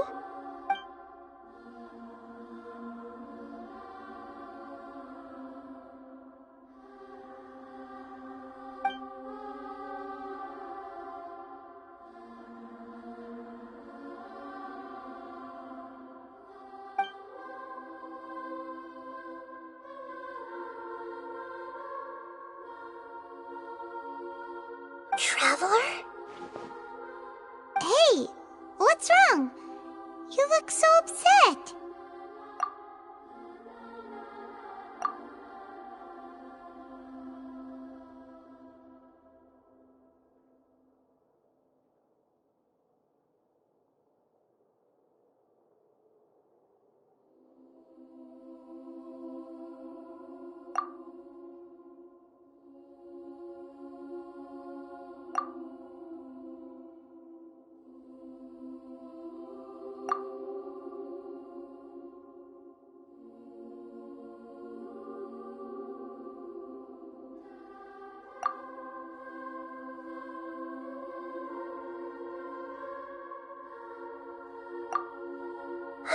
That's quite a story.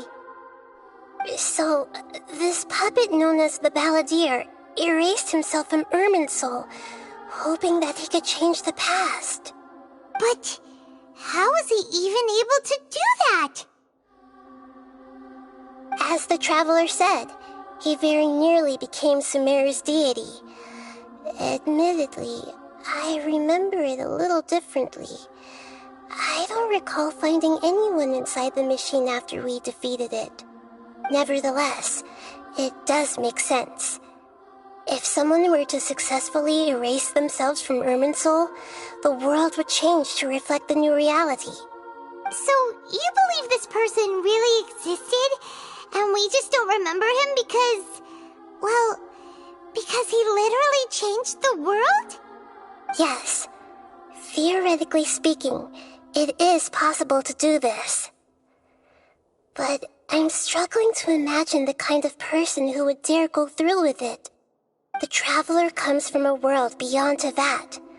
That's why there's no information about him in Irminsul, and it also explains why any changes to Irminsul wouldn't affect him. So if there's anyone in the world capable of retaining memories from a past that has been rewritten, it's you. It's quite incredible when you think about it. Paimon's having a hard time understanding this Balladeer guy's motivations. Why did he do it? I can only make inferences based on the information we've been given. As for what kind of person he was, only you remember that.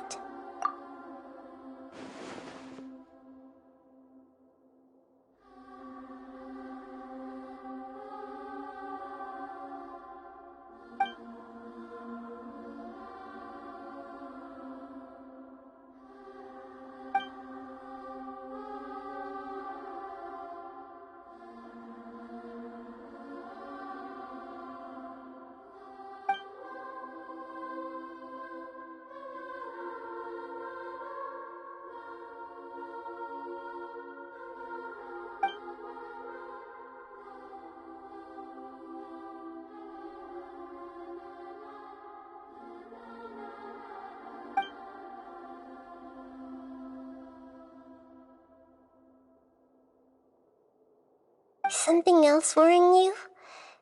Something that you can't share? It couldn't change the fate of the ones who had died, right? Once the Balladeer realized he hadn't been betrayed after all, it must have completely changed his view of the people of Tatarasuna. Now he saw them as friends again. He couldn't keep hating humans after that. And if he thought there was a chance he could save his old friends, it would be hard not to try. The story makes sense, every part of it. The balladeer tried to achieve godhood with the doctor's help. He was unsuccessful, but retained the power to connect with Irminsul. That power then enabled him to change what was recorded in Irminsul and erase himself, even though he didn't have much strength left. Yeah, it does make sense, but it still ended in tragedy for his friends. It just feels so hopeless. He gave everything to do this, but it seems like he got nothing in return.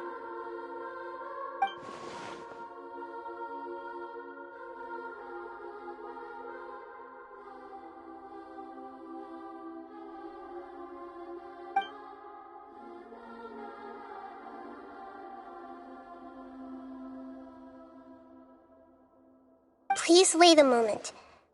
I want to check something.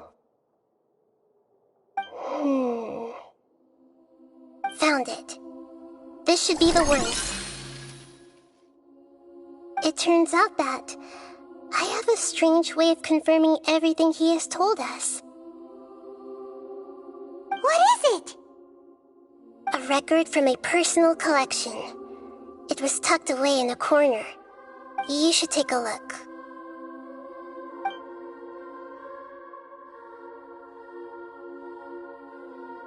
Is this a fairy tale? Who wrote it?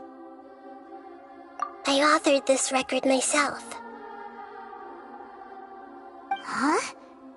You wrote a fairy tale that somehow has something to do with the balladeer? When combined with the traveler's narrative, it's clear that this story is an allegory. Everything in it is a symbol for something else. Hold on. So this record survived from the past? Yes. Any information about the balladeer or the kabuki mono and other records will have been changed. But I wrote this story in a way that means it was left intact. Changing the information in Irminsul changes to that. But Irminsul can't change information that was well hidden in advance. I guess I must have written this story as a backup before the balladeer entered Irminsul. That's incredible! What a great idea! And sending the traveler into Irminsul with the balladeer must have been a further precaution. I knew he'd remember everything. This story is abstract enough that it still resonates with the present information recorded in Irminsul. But if we connect all the different pieces together, the true story that emerges is the one he told us, the now erased life of the balladeer.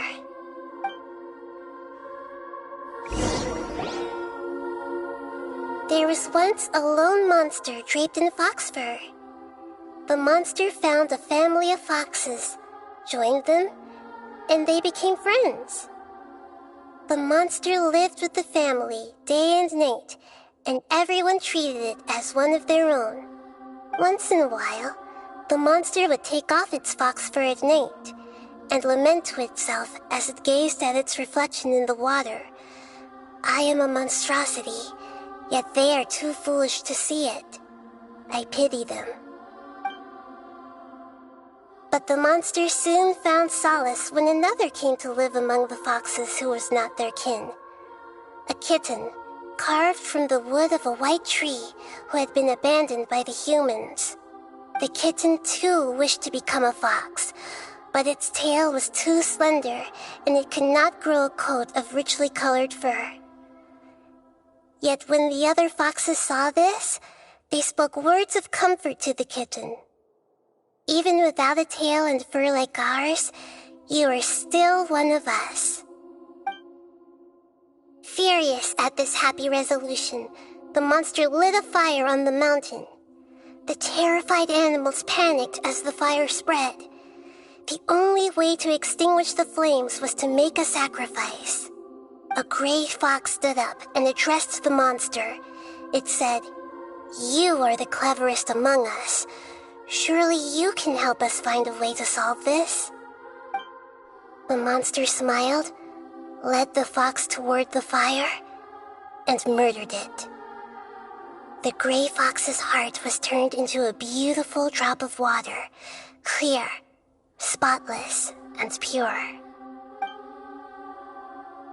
The monster gave the heart of water to the kitten, telling him, "The foxes have decided.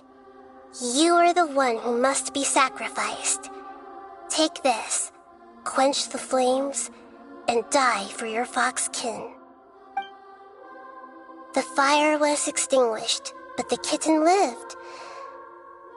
It left that side of the mountain and found a little bird who had a broken wing. The two promised they would spend their whole lives together, but the little bird did not have long left to live.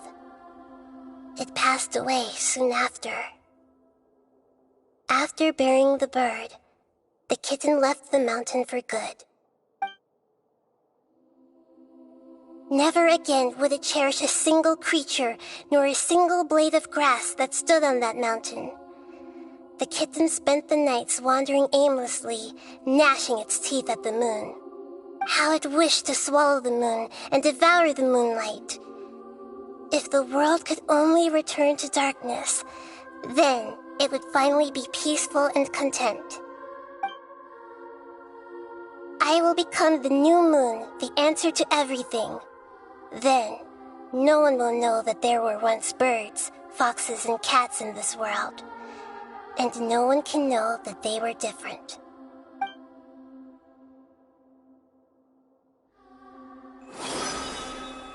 We solved it! I remember now. This is not just the Balladeer story. It is his very own memories. I made a backup so that it would be preserved no matter what happened. To become a god, he was experimented on and modified countless times. It was brutal torture, and the only reason he was able to survive is that he was a puppet. This memory was extracted from him by the scholars. Presumably, they kept it to have something to defend themselves with. Creating a deity was just the first step. Some of them wanted to be able to control it.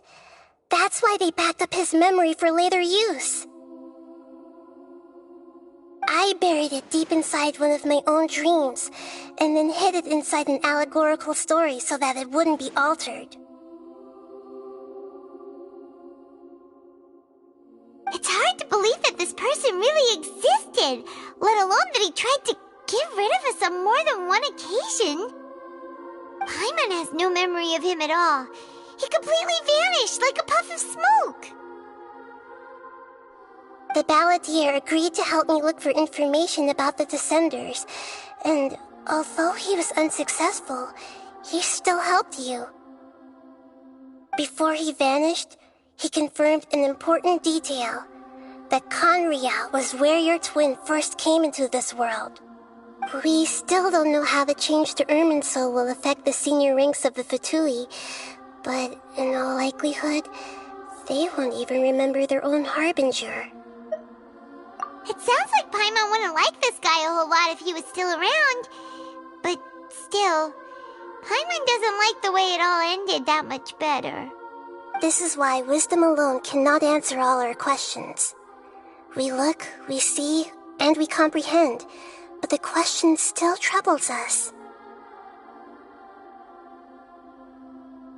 So the answer is not everything. People yearn to find the truth and then conquer the troubles they face. When you give someone the truth, you give them a chance to choose their own destiny. To others looking on, this may seem like a pointless endeavor, but for him, the chance to act on his desire to disappear must have meant a lot. Never forget that even when we walk beneath dark clouds along a road filled with suffering, the light of wisdom is always there, guiding us toward a better destination. And that is what you have been doing all along. Yeah, Nahita's right. Cheer up. How about we go get something to eat? We can pick up this heavy conversation again later. Good idea. Paimon, why don't you take him out for a walk to clear his head? You got it! Come on, Traveler! You need to get out of your head for a while. You'll feel much better after taking a walk. Let's go get a snack from one of the stalls in the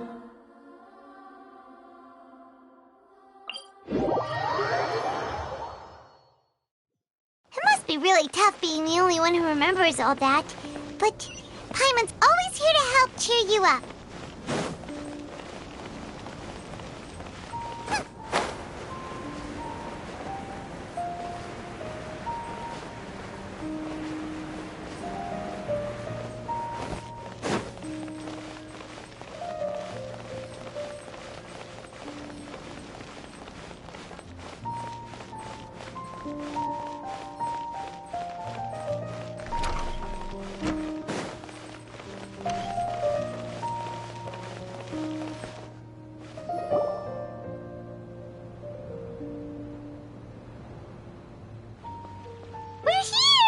What should we eat first?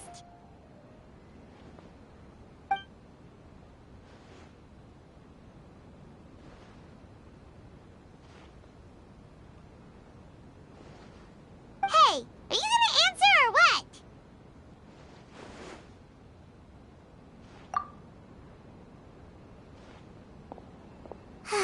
Alright, whatever you want.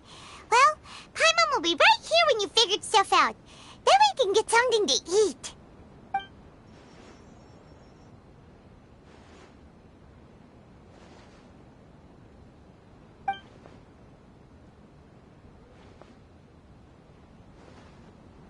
What is it? Have you figured it all out?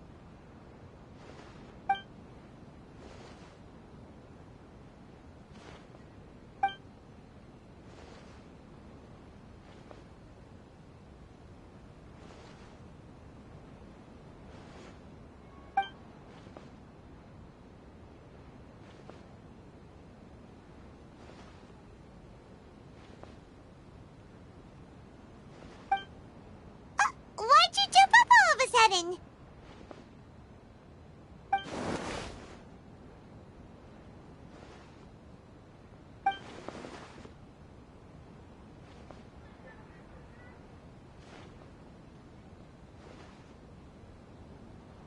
Excuse me, boss. There seems to be a small problem with the last bill.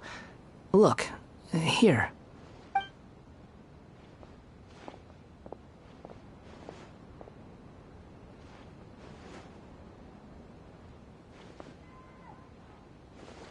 Hey! Hey, wait!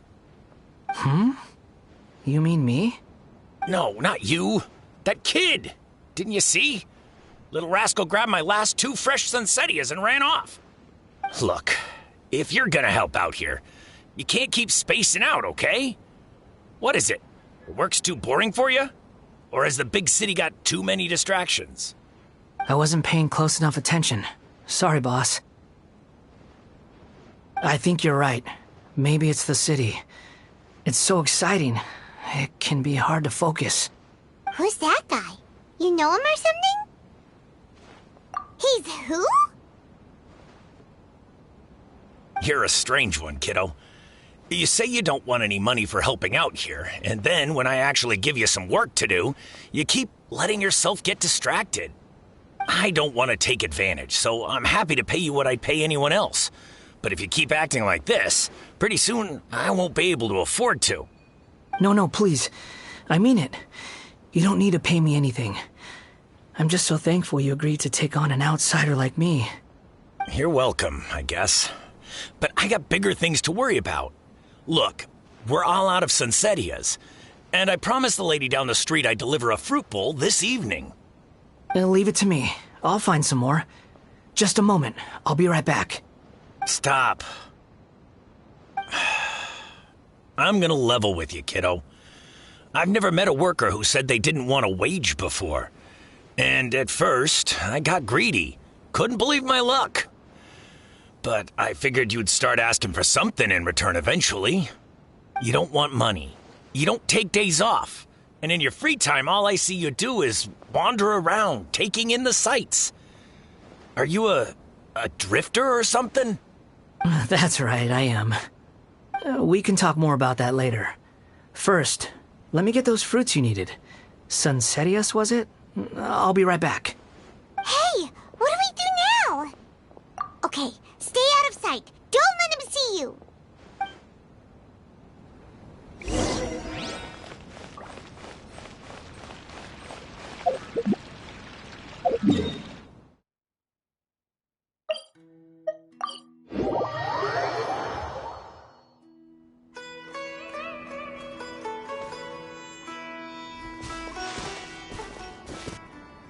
Yeah, this'll do. Even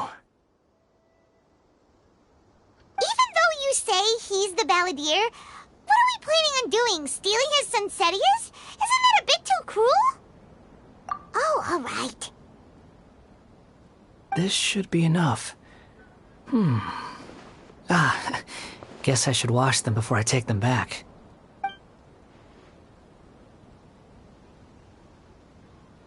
Huh? You two over there. Is there something I can help you with? He spotted us! You've been following me all the way from the city. I'd have to be blind not to notice. Have we met before?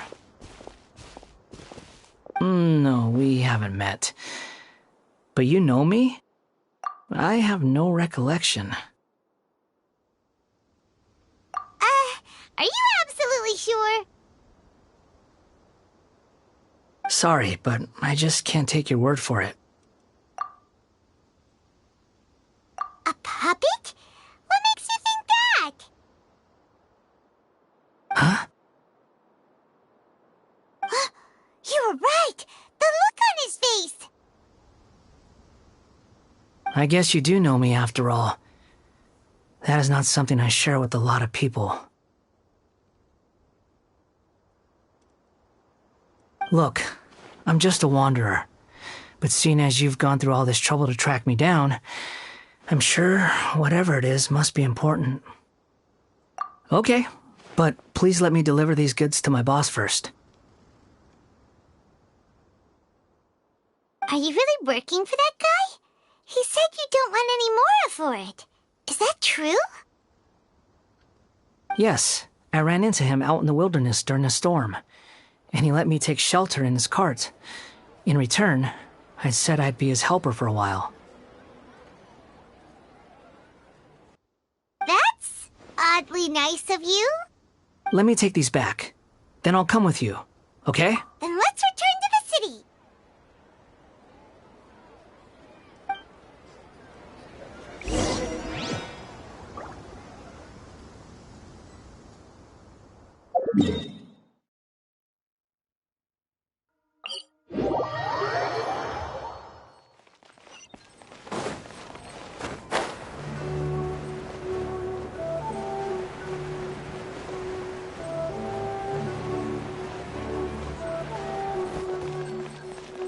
Race you!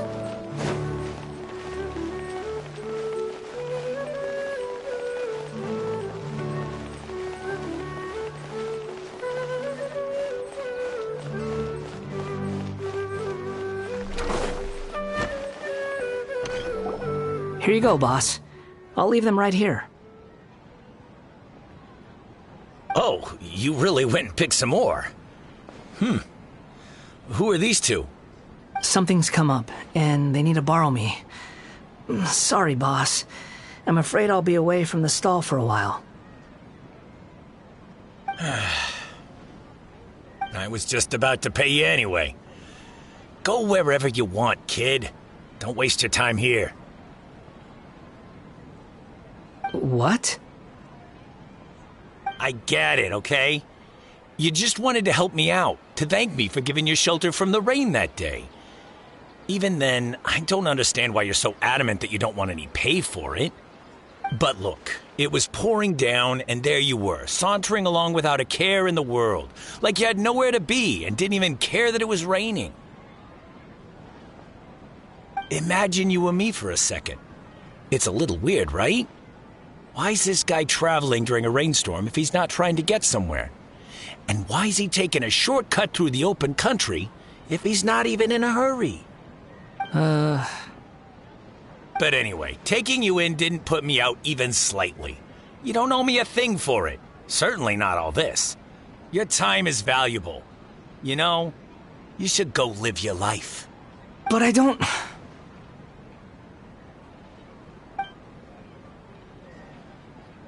No, you're right.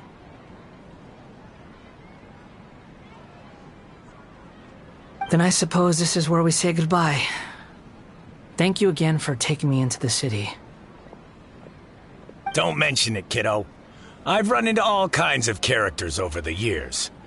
I just hope you find your path. Thank you.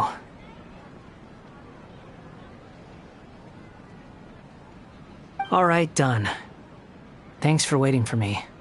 We can go now.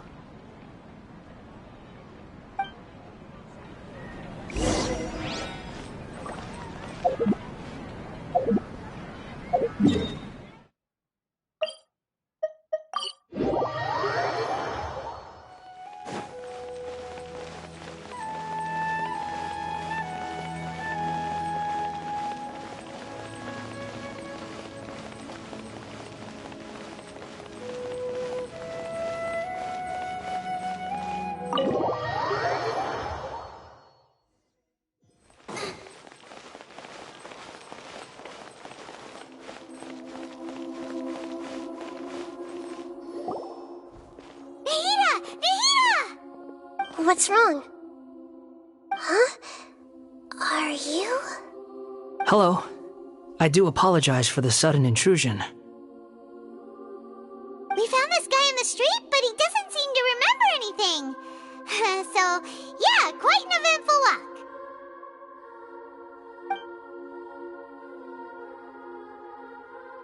You say that you're trekking across Teyvat to train yourself.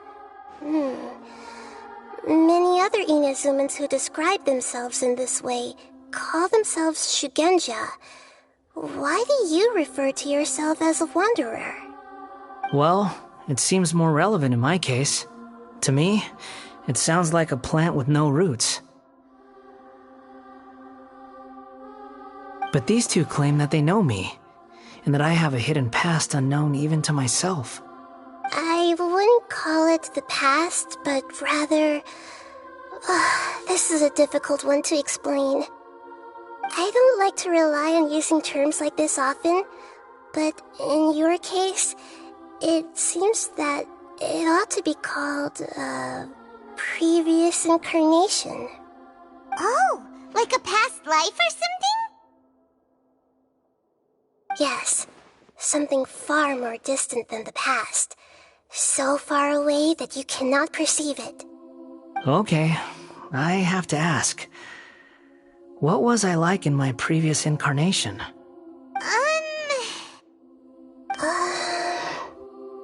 Oh, okay. I see.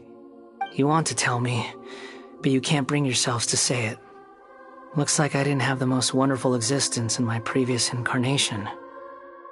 If it's that difficult to talk about, I have no doubt it will be just as difficult to hear. But I'll be able to handle it. Please, tell me the truth. Is truth something you care a lot about? Yes. Then I'll be straight with you. In your previous incarnation, you did many things that would be considered evil. You nearly died because of what other people did, and many died because of you. As a non-human being, you hated gods and humans alike. You drifted from place to place, never able to settle, even where you found status and identity. You adamantly believed that you were missing a heart. Actions rooted in persistence sometimes bear bitter fruit. Sometimes, you have to let parts of yourself go, or you'll never be happy.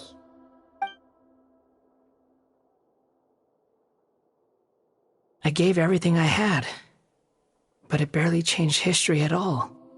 In terms of the outcome alone, that's true. I don't think I can judge everything I've heard purely in terms of right and wrong. Each choice a person makes belongs to a specific place and time, a chain of cause and effect, a cycle of karma and consequence. That is the nature of truth. If one thing is right, its opposite must be wrong. And yet, dichotomies like this are not enough to explain the world in all of its complexity. It seems like my previous incarnation wasn't the most likable individual. We're not trying to hurt your feelings or anything, but yeah, we weren't your biggest fans.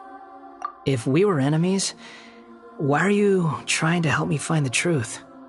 This is so frustrating! This guy's supposed to be our arch enemy, but now he's just some random stranger we met on the street! He's got so much to answer for, but we can't make him talk because he doesn't remember anything. What a weird situation. Lesser Lord Kusanali, as the god of wisdom, I trust that everything you told me must be true.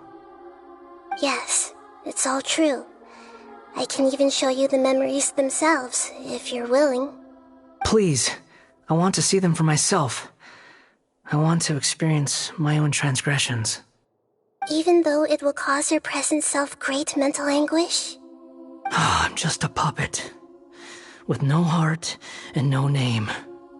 There is nothing in this world for me to cling to fill the void within me. Except maybe these sins that can never be undone. Very well. As you wish. Wait, shouldn't we go with him? This one's kind of on us for bringing him here. Don't worry. Whatever danger I might face, it's my burden to bear.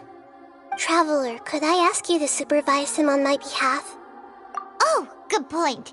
Given your, unique situation, we'd better keep an eye on you. Understood. Thank you. Now, prepare yourselves, everyone.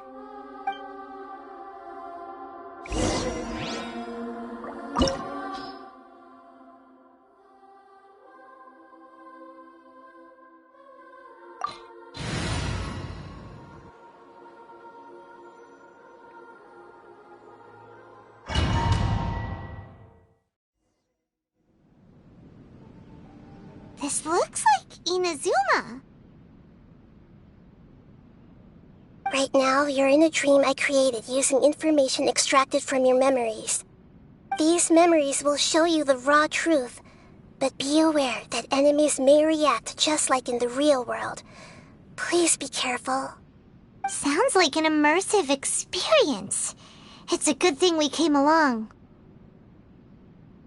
You don't need to do this for me. I don't deserve your protection. We never give up halfway. Well, we had to once, but that was your doing. All right. Thanks. Wanderer, this is the Shake Pavilion. In your Balladeer incarnation, this is where the Electro Archon placed you after your creation. You had a great many memories here. Is that because this is kind of like his birthplace? You could say that, in a sense. You'll see why shortly. I hear footsteps. This place is huge. I can't believe the landslide didn't fill it in. I wonder who built it. The Crystal Marrow Miners? No, there's no way. Look at this exquisite construction work, and so well preserved, too. No mining crew would be capable of this. There's someone passed out on the ground. Who are you? You're awake. What happened? How'd you get stuck here? Are you injured? Not a scratch. And these fine clothes. Who are you? This man is Katsuragi, deputy to Torichiyo's adopted son, Mikoshi Nagamasa. He found the Balladeer in Shake Pavilion and took him back to Tatarasuna. And the rest is history. Well, it used to be. In the original version of events, Katsuragi was ultimately killed by Nagamasa. Let me get you out of here. Our people are nearby. Hang in there. During the Tatarasuna incident, Niwa was murdered by the doctor disguised as a mechanic. The balladeer, then known as the Kabukimono, disappeared not long after. As the second in command at Tatarasuna, responsibility for what had happened fell to Mikoshi Nagamasa. But Katsuragi had sworn lifelong loyalty to Nagamasa after the latter had once saved his life. At Katsuragi's insistence, Nagamasa killed him to put an end to the Tatarasuna incident. Katsuragi seems like he was a good guy. He looks like a warrior, but he has a kind face. Why couldn't he live a long and happy life? Nagamasa, I found this young guy in a cave sealed off by a landslide. He doesn't remember his name. Well, we need to call you something. I hear the workers are calling you the Kabukimono. That's fine with me. Katsuragi, report to Niwa. Tell him we have someone new joining us.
This is where you were born?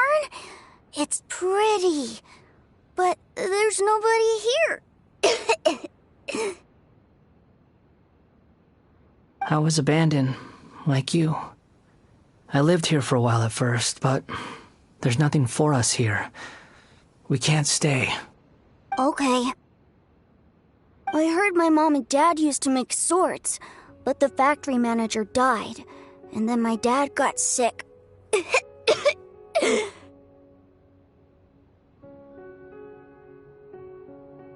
He kept coughing all the time, just like me. Then Mom started coughing too. But you can't. You promised me. Yup, we're family now. We're gonna be together forever and ever. This child didn't have a name. Or rather, the balladeer didn't know what to call him. His father died before he could name him. After his mother died, the child stayed in their straw hut alone. Some of the neighbors helped to raise him. After leaving Tatarasuna, the balladeer ran into this child who didn't have a name, just like him. They made a promise to live together. What happened to the child then? He died from his illness while he was still very young. The balladeer came home one day and found that he had stopped breathing. Hey! What's wrong? Say something! You promised me we could be family! You're no different from Niwa and all the others. You betrayed me too.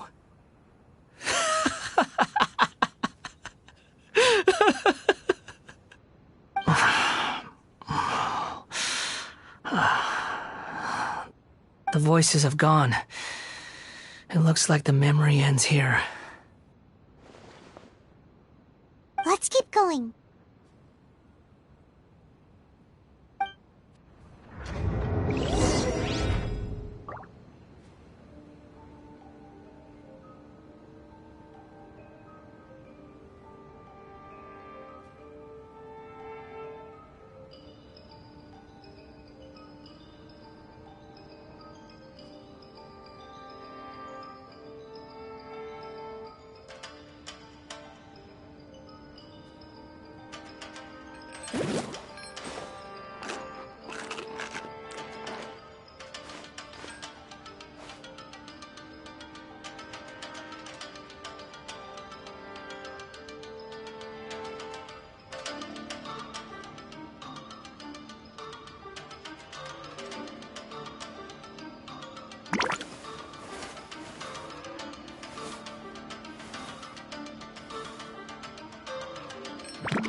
You do realize you're blocking my path.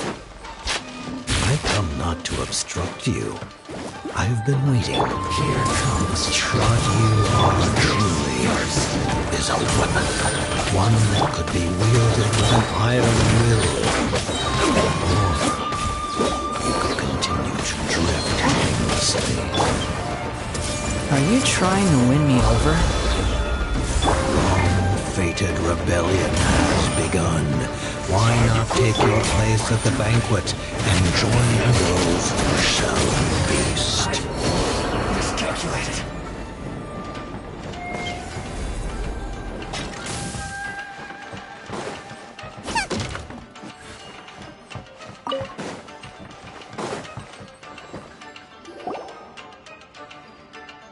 This place is dark. Paimon knows this place. It's the delusion factory in Inazuma. In the original version of events, the Traveler once encountered the Balladeer here. Such a creepy atmosphere. And so familiar.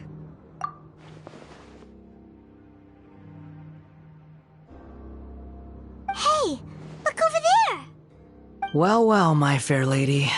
Is this rundown factory and these incompetent fools all for me? Wow. You shouldn't have. Huh. What do you have to gain from belittling your subordinates? You might not want to admit it, but you are a part of this plan. Perhaps you find fighting in the abyss to be a more meaningful use of your time? Oh, but of course, even this pales in comparison to being experimented on by the doctor. What a sharp tongue you have. Funny how negotiating never seems to be your strong suit. For the task ahead, I suggest you keep your true feelings to yourself. Save your breath. I know what I have to do. I'm sure you think so, but I still think you need to hear it. Don't start thinking you're invincible, and don't let your emotions get in the way. Surely you're not worried about me. I just can't have you getting in my way. You and Child never fail to find ways to complicate things. I'm merely lighting a little fire in this chaotic nation. But you, being tossed out like trash, must make you want to destroy it completely. Do you remember the last time you were here? That was a lot of swordsmiths you killed. I'm sure the descendants of the Raiden Gokaden are still suffering the consequences now. Look at you. Oh, don't get so sentimental. Now, give that poor little tongue of yours a rest and stop pretending like you're above everyone else. Bye then. See you at the victory feast. Poor little tongue? She's playing with fire talking to me like that. Who does she think she is? Forget it. Someone might find me here any minute now. I should prepare to give them a warm welcome.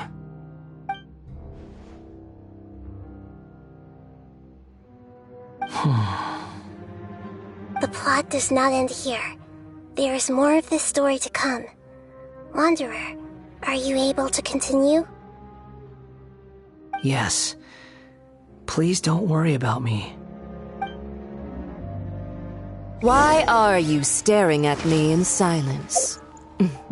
Can't you think of a nicer way to express yourself? I'm under no obligation to be nice to you.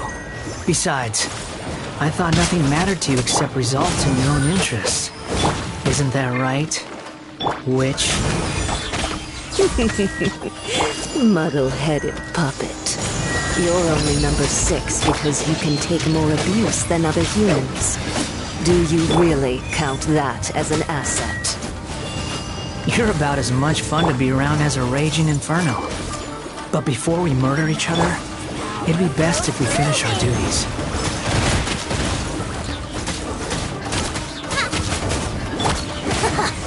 Got you!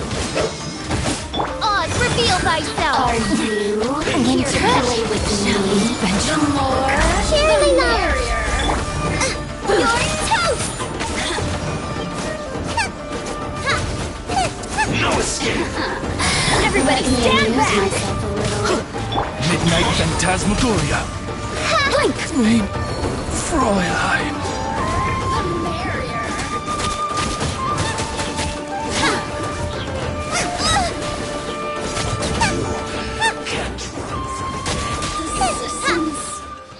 shine no longer.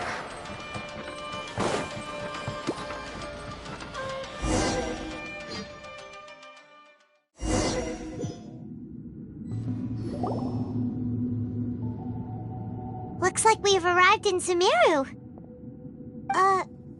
Is that? Considering that Amorta's sage, Nafis, refused to join this project, I'll take part in the experiment in his place.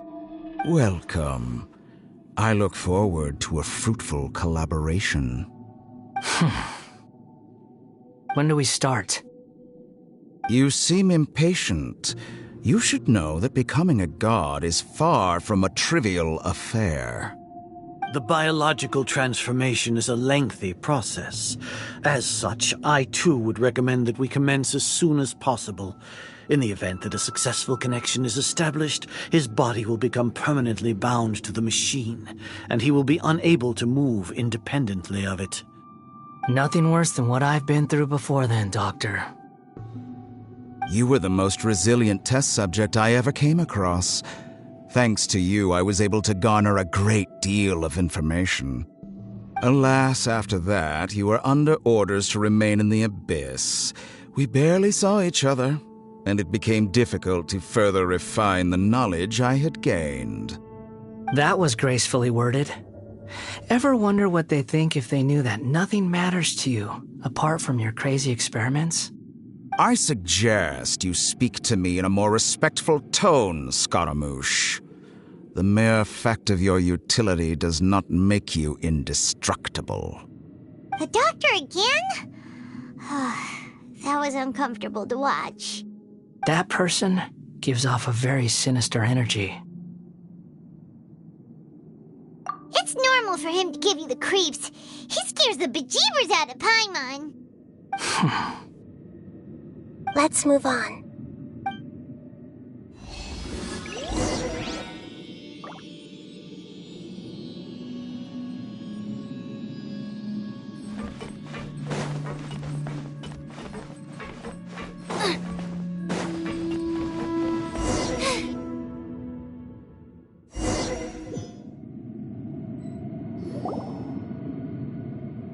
You're a god. Do you think I'm evil? If you accept that he is you, just as you are you, then yes, you are evil.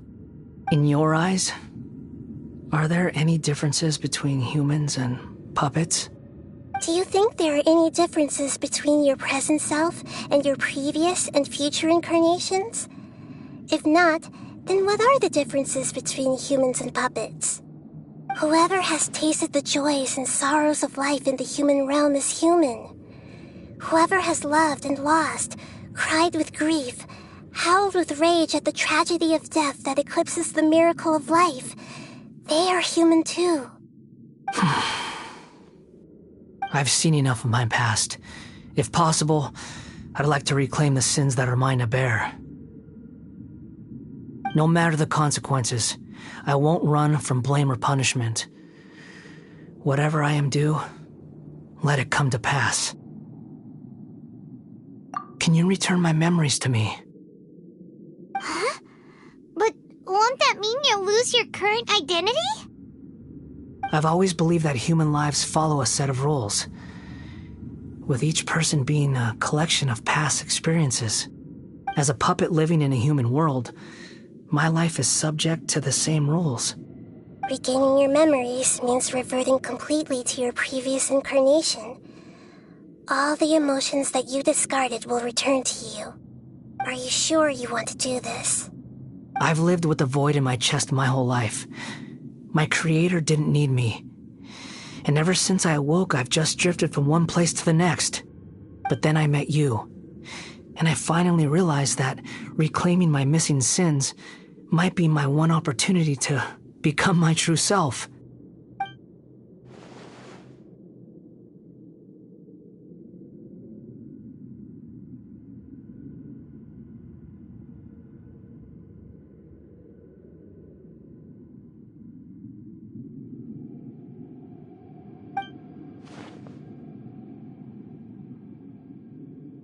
I've always felt I have an innate tendency to yearn for something more, in a way that goes deeper than for most people.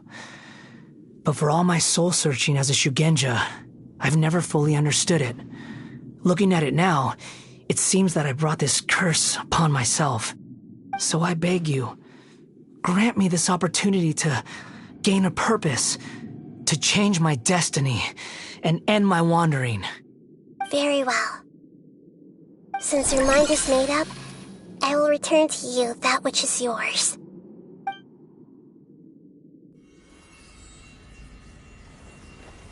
You have made your decision. Now, take this.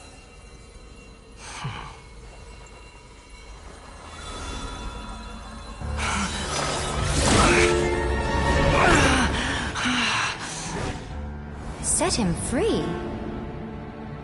A puppet? What's he doing here? You're a human as far as I'm concerned. Everyone's here. Wonderful. What a fine blade. Nagamasa will be thrilled. This is my...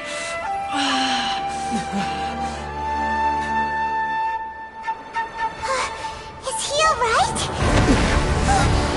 No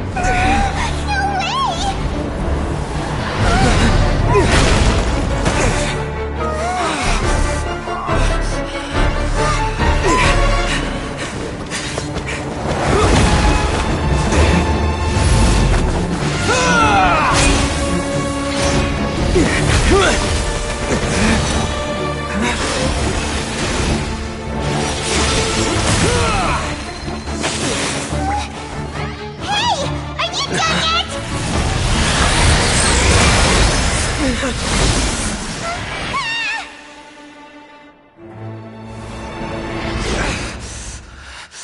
All worthless dross will be purged. That's why this won't be the end.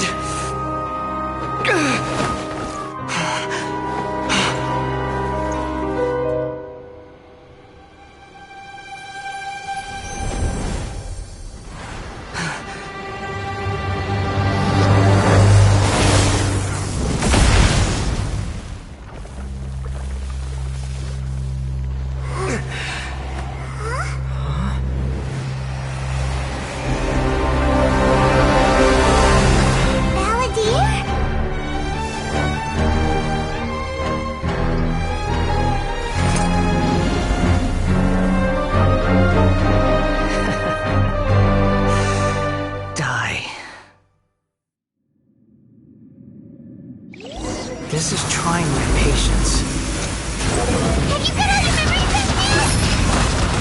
You got any more stupid questions?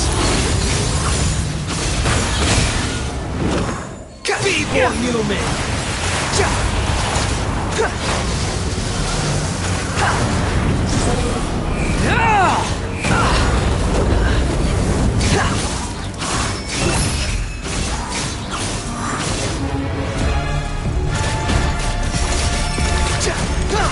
At my command, you shall fall. The wind rises.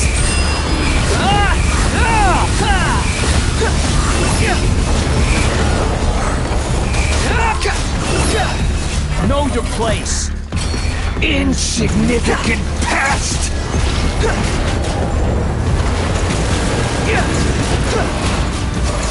Squall and Fury.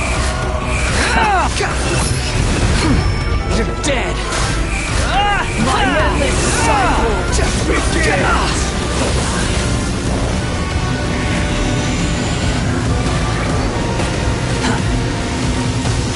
Follow me. The wind rises. Be more human.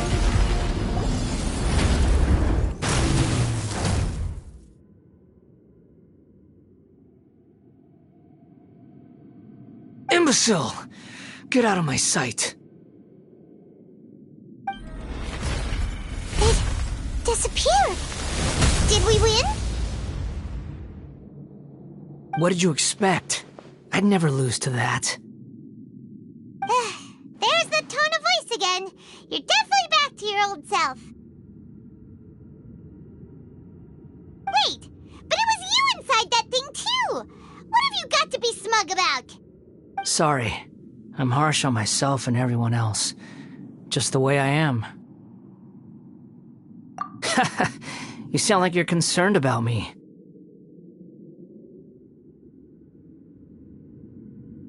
But don't worry. Thanks to you, even if I didn't change a thing, at least I now know the truth. The memory recovery seems to have been a success. This dream has served its purpose. Come on. Let's continue this outside.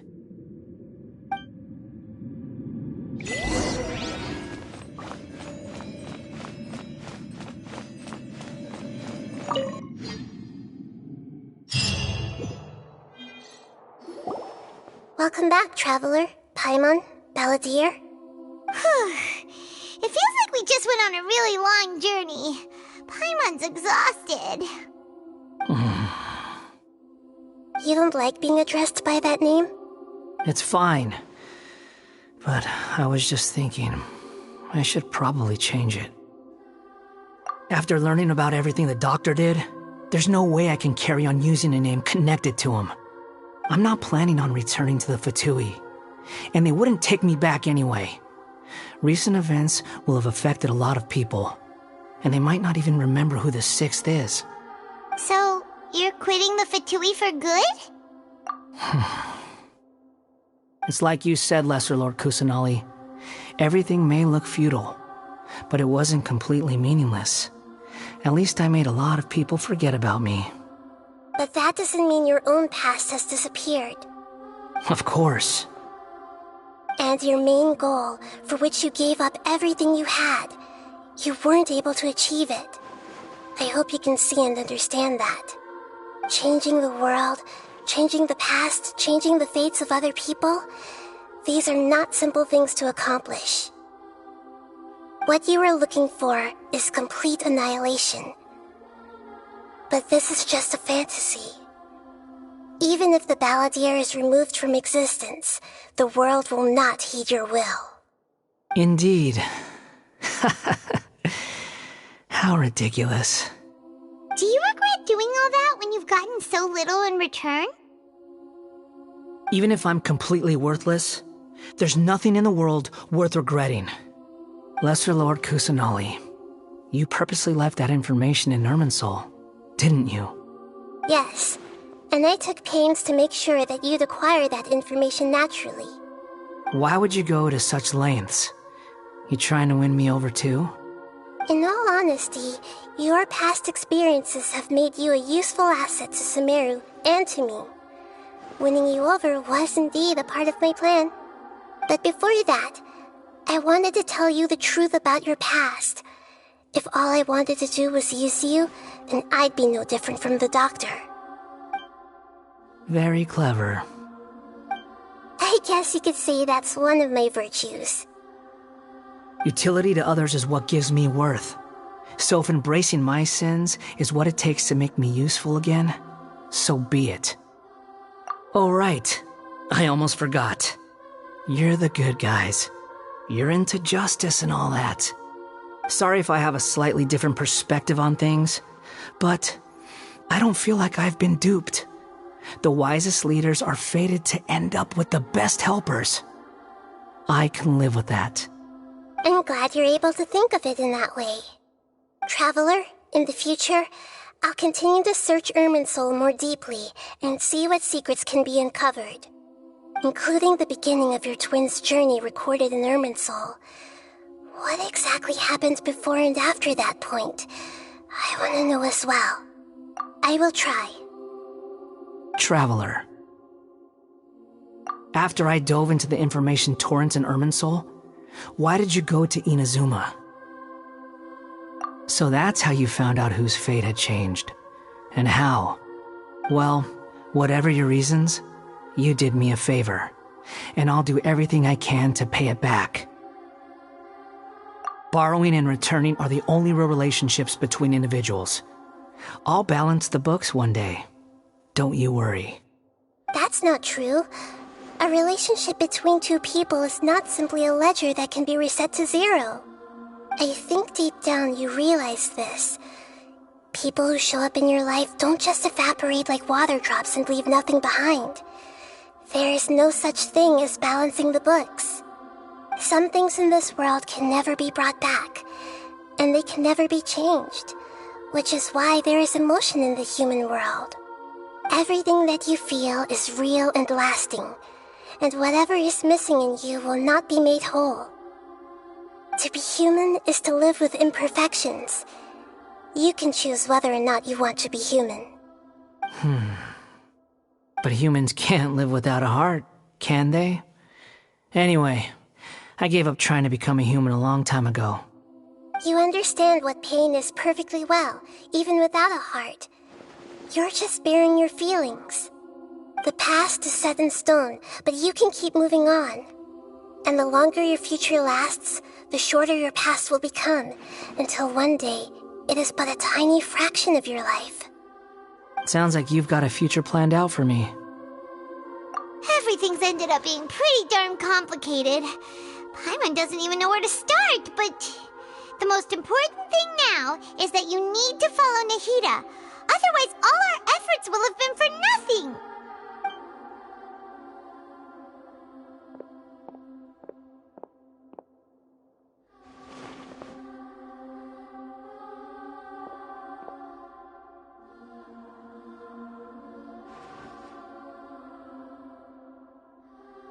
Then I guess I'll be helping you from behind the scenes from now on. I'm glad that you've accepted our proposal. Why don't you choose a new name to celebrate? Ooh! Paimon wants to pick an ugly nickname for you, too. Why? Because Paimon still doesn't like you that much. Then I hope we don't see much of each other in the future. A name is life's first gift. You didn't say it out loud, but I know that's what you're thinking. The Traveler and Paimon have helped you a lot. If you can't decide on a new name, maybe you can ask them for ideas. No, Paimon only does nicknames. If it's a serious name you're after, it's all yours.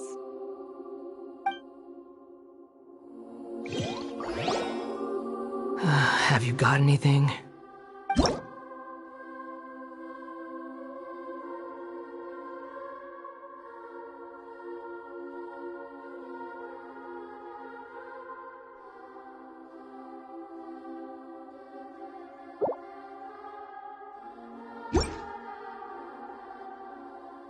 Are you sure? Okay.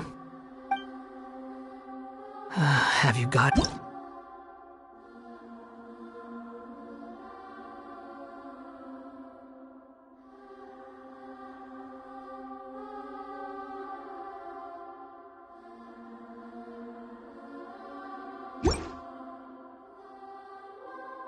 Are you sure? Oh, all right. If you say so. There. Now you have a name of your own. What about a nickname? Are you done yet? Still thinking. Stop rushing me! Take your time. I don't need to see you again until you've thought of one. Everyone who manipulated me and made me suffer will have to pay the price. You mean the Fatui? The doctor, at least. Now that your stance has changed, I believe your future path will change accordingly. But it won't be immediate. You still need some time to compose yourself. One more thing. There are still some descendants of the Raiden Gokuden living in Inazuma. Some of them know. Well, they ought to know about the connection between Raiden Gokuden and myself. I don't plan to leave Sumeru for the time being. If you see them in Inazuma, please tell them that I was the one responsible for the Raiden Gokuden's downfall. Even though the events have been erased from the world, they still deserve to know the truth. I see. That is up to you. Huh? But if we do that, then... It's fine. Let them stab their blades into my chest if they so desire. Maybe that's how it always should have been. What's that look for? Don't make that face. I know what I'm doing. That day will come. Alright, we're done here. Goodbye, wise deity. And you too. He's gone. What he went through today would have been like living an entire lifetime in an instant. He'll need some time to calm down. Yeah, true. But even so, after everything that's happened, he doesn't seem quite as fierce anymore. So we can finally go eat? Paimon is starving. Thank you both. I hope you will find somewhere nice to go and relax for a while.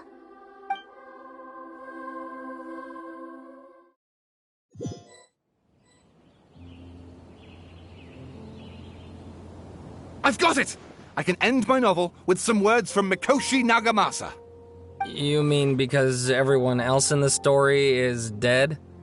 Yeah, I heard that Mikoshi Nagamasa died at a ripe old age. He's the perfect fit to be the narrator of the epilogue.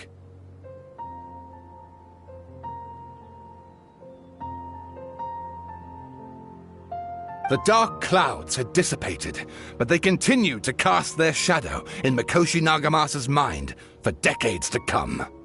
Then, one night, as an old man, he had a dream.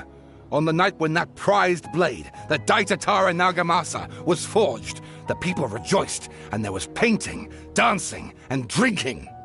All these expressions of joy melted down in the furnace fire and turned into red clouds that rallied around the final sunrise that Mikoshi Nagamasa saw in his lifetime.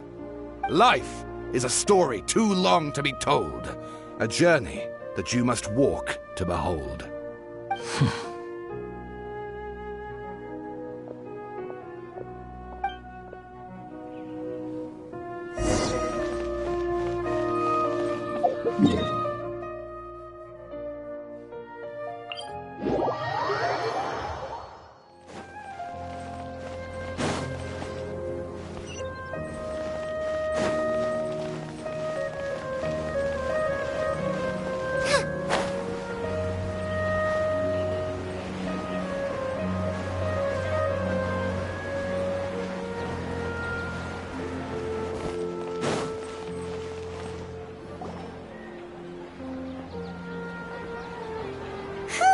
It's about time we had a break.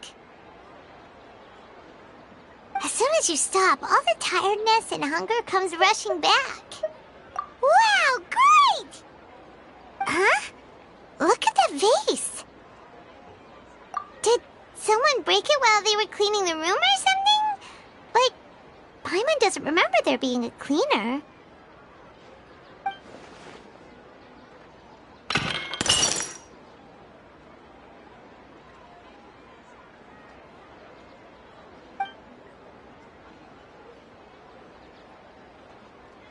You sound lost and confused.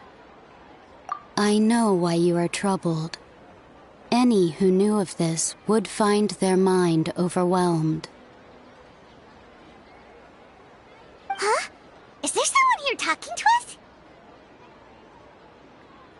Unfortunately, The fate of Tevat cannot easily be changed. Perhaps a god may have a slim chance, but for anyone else, who can say? When a small animal runs into a tree trunk, though the tree may sway, it is not displaced. The same is true of fate, like a vase that falls to the ground. Whether it is broken by a cat or by a bird, the result is still a broken vase, is it not? Who are you? How do you know about all this? History does not change easily, but human hearts can. Believe your own eyes. Only that which you see is true. What is unseen is but an illusion.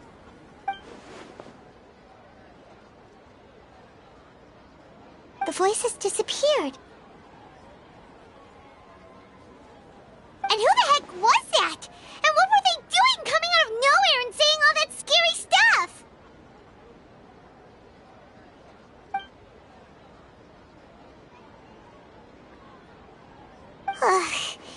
Anyway, that face is still lying there broken on the ground.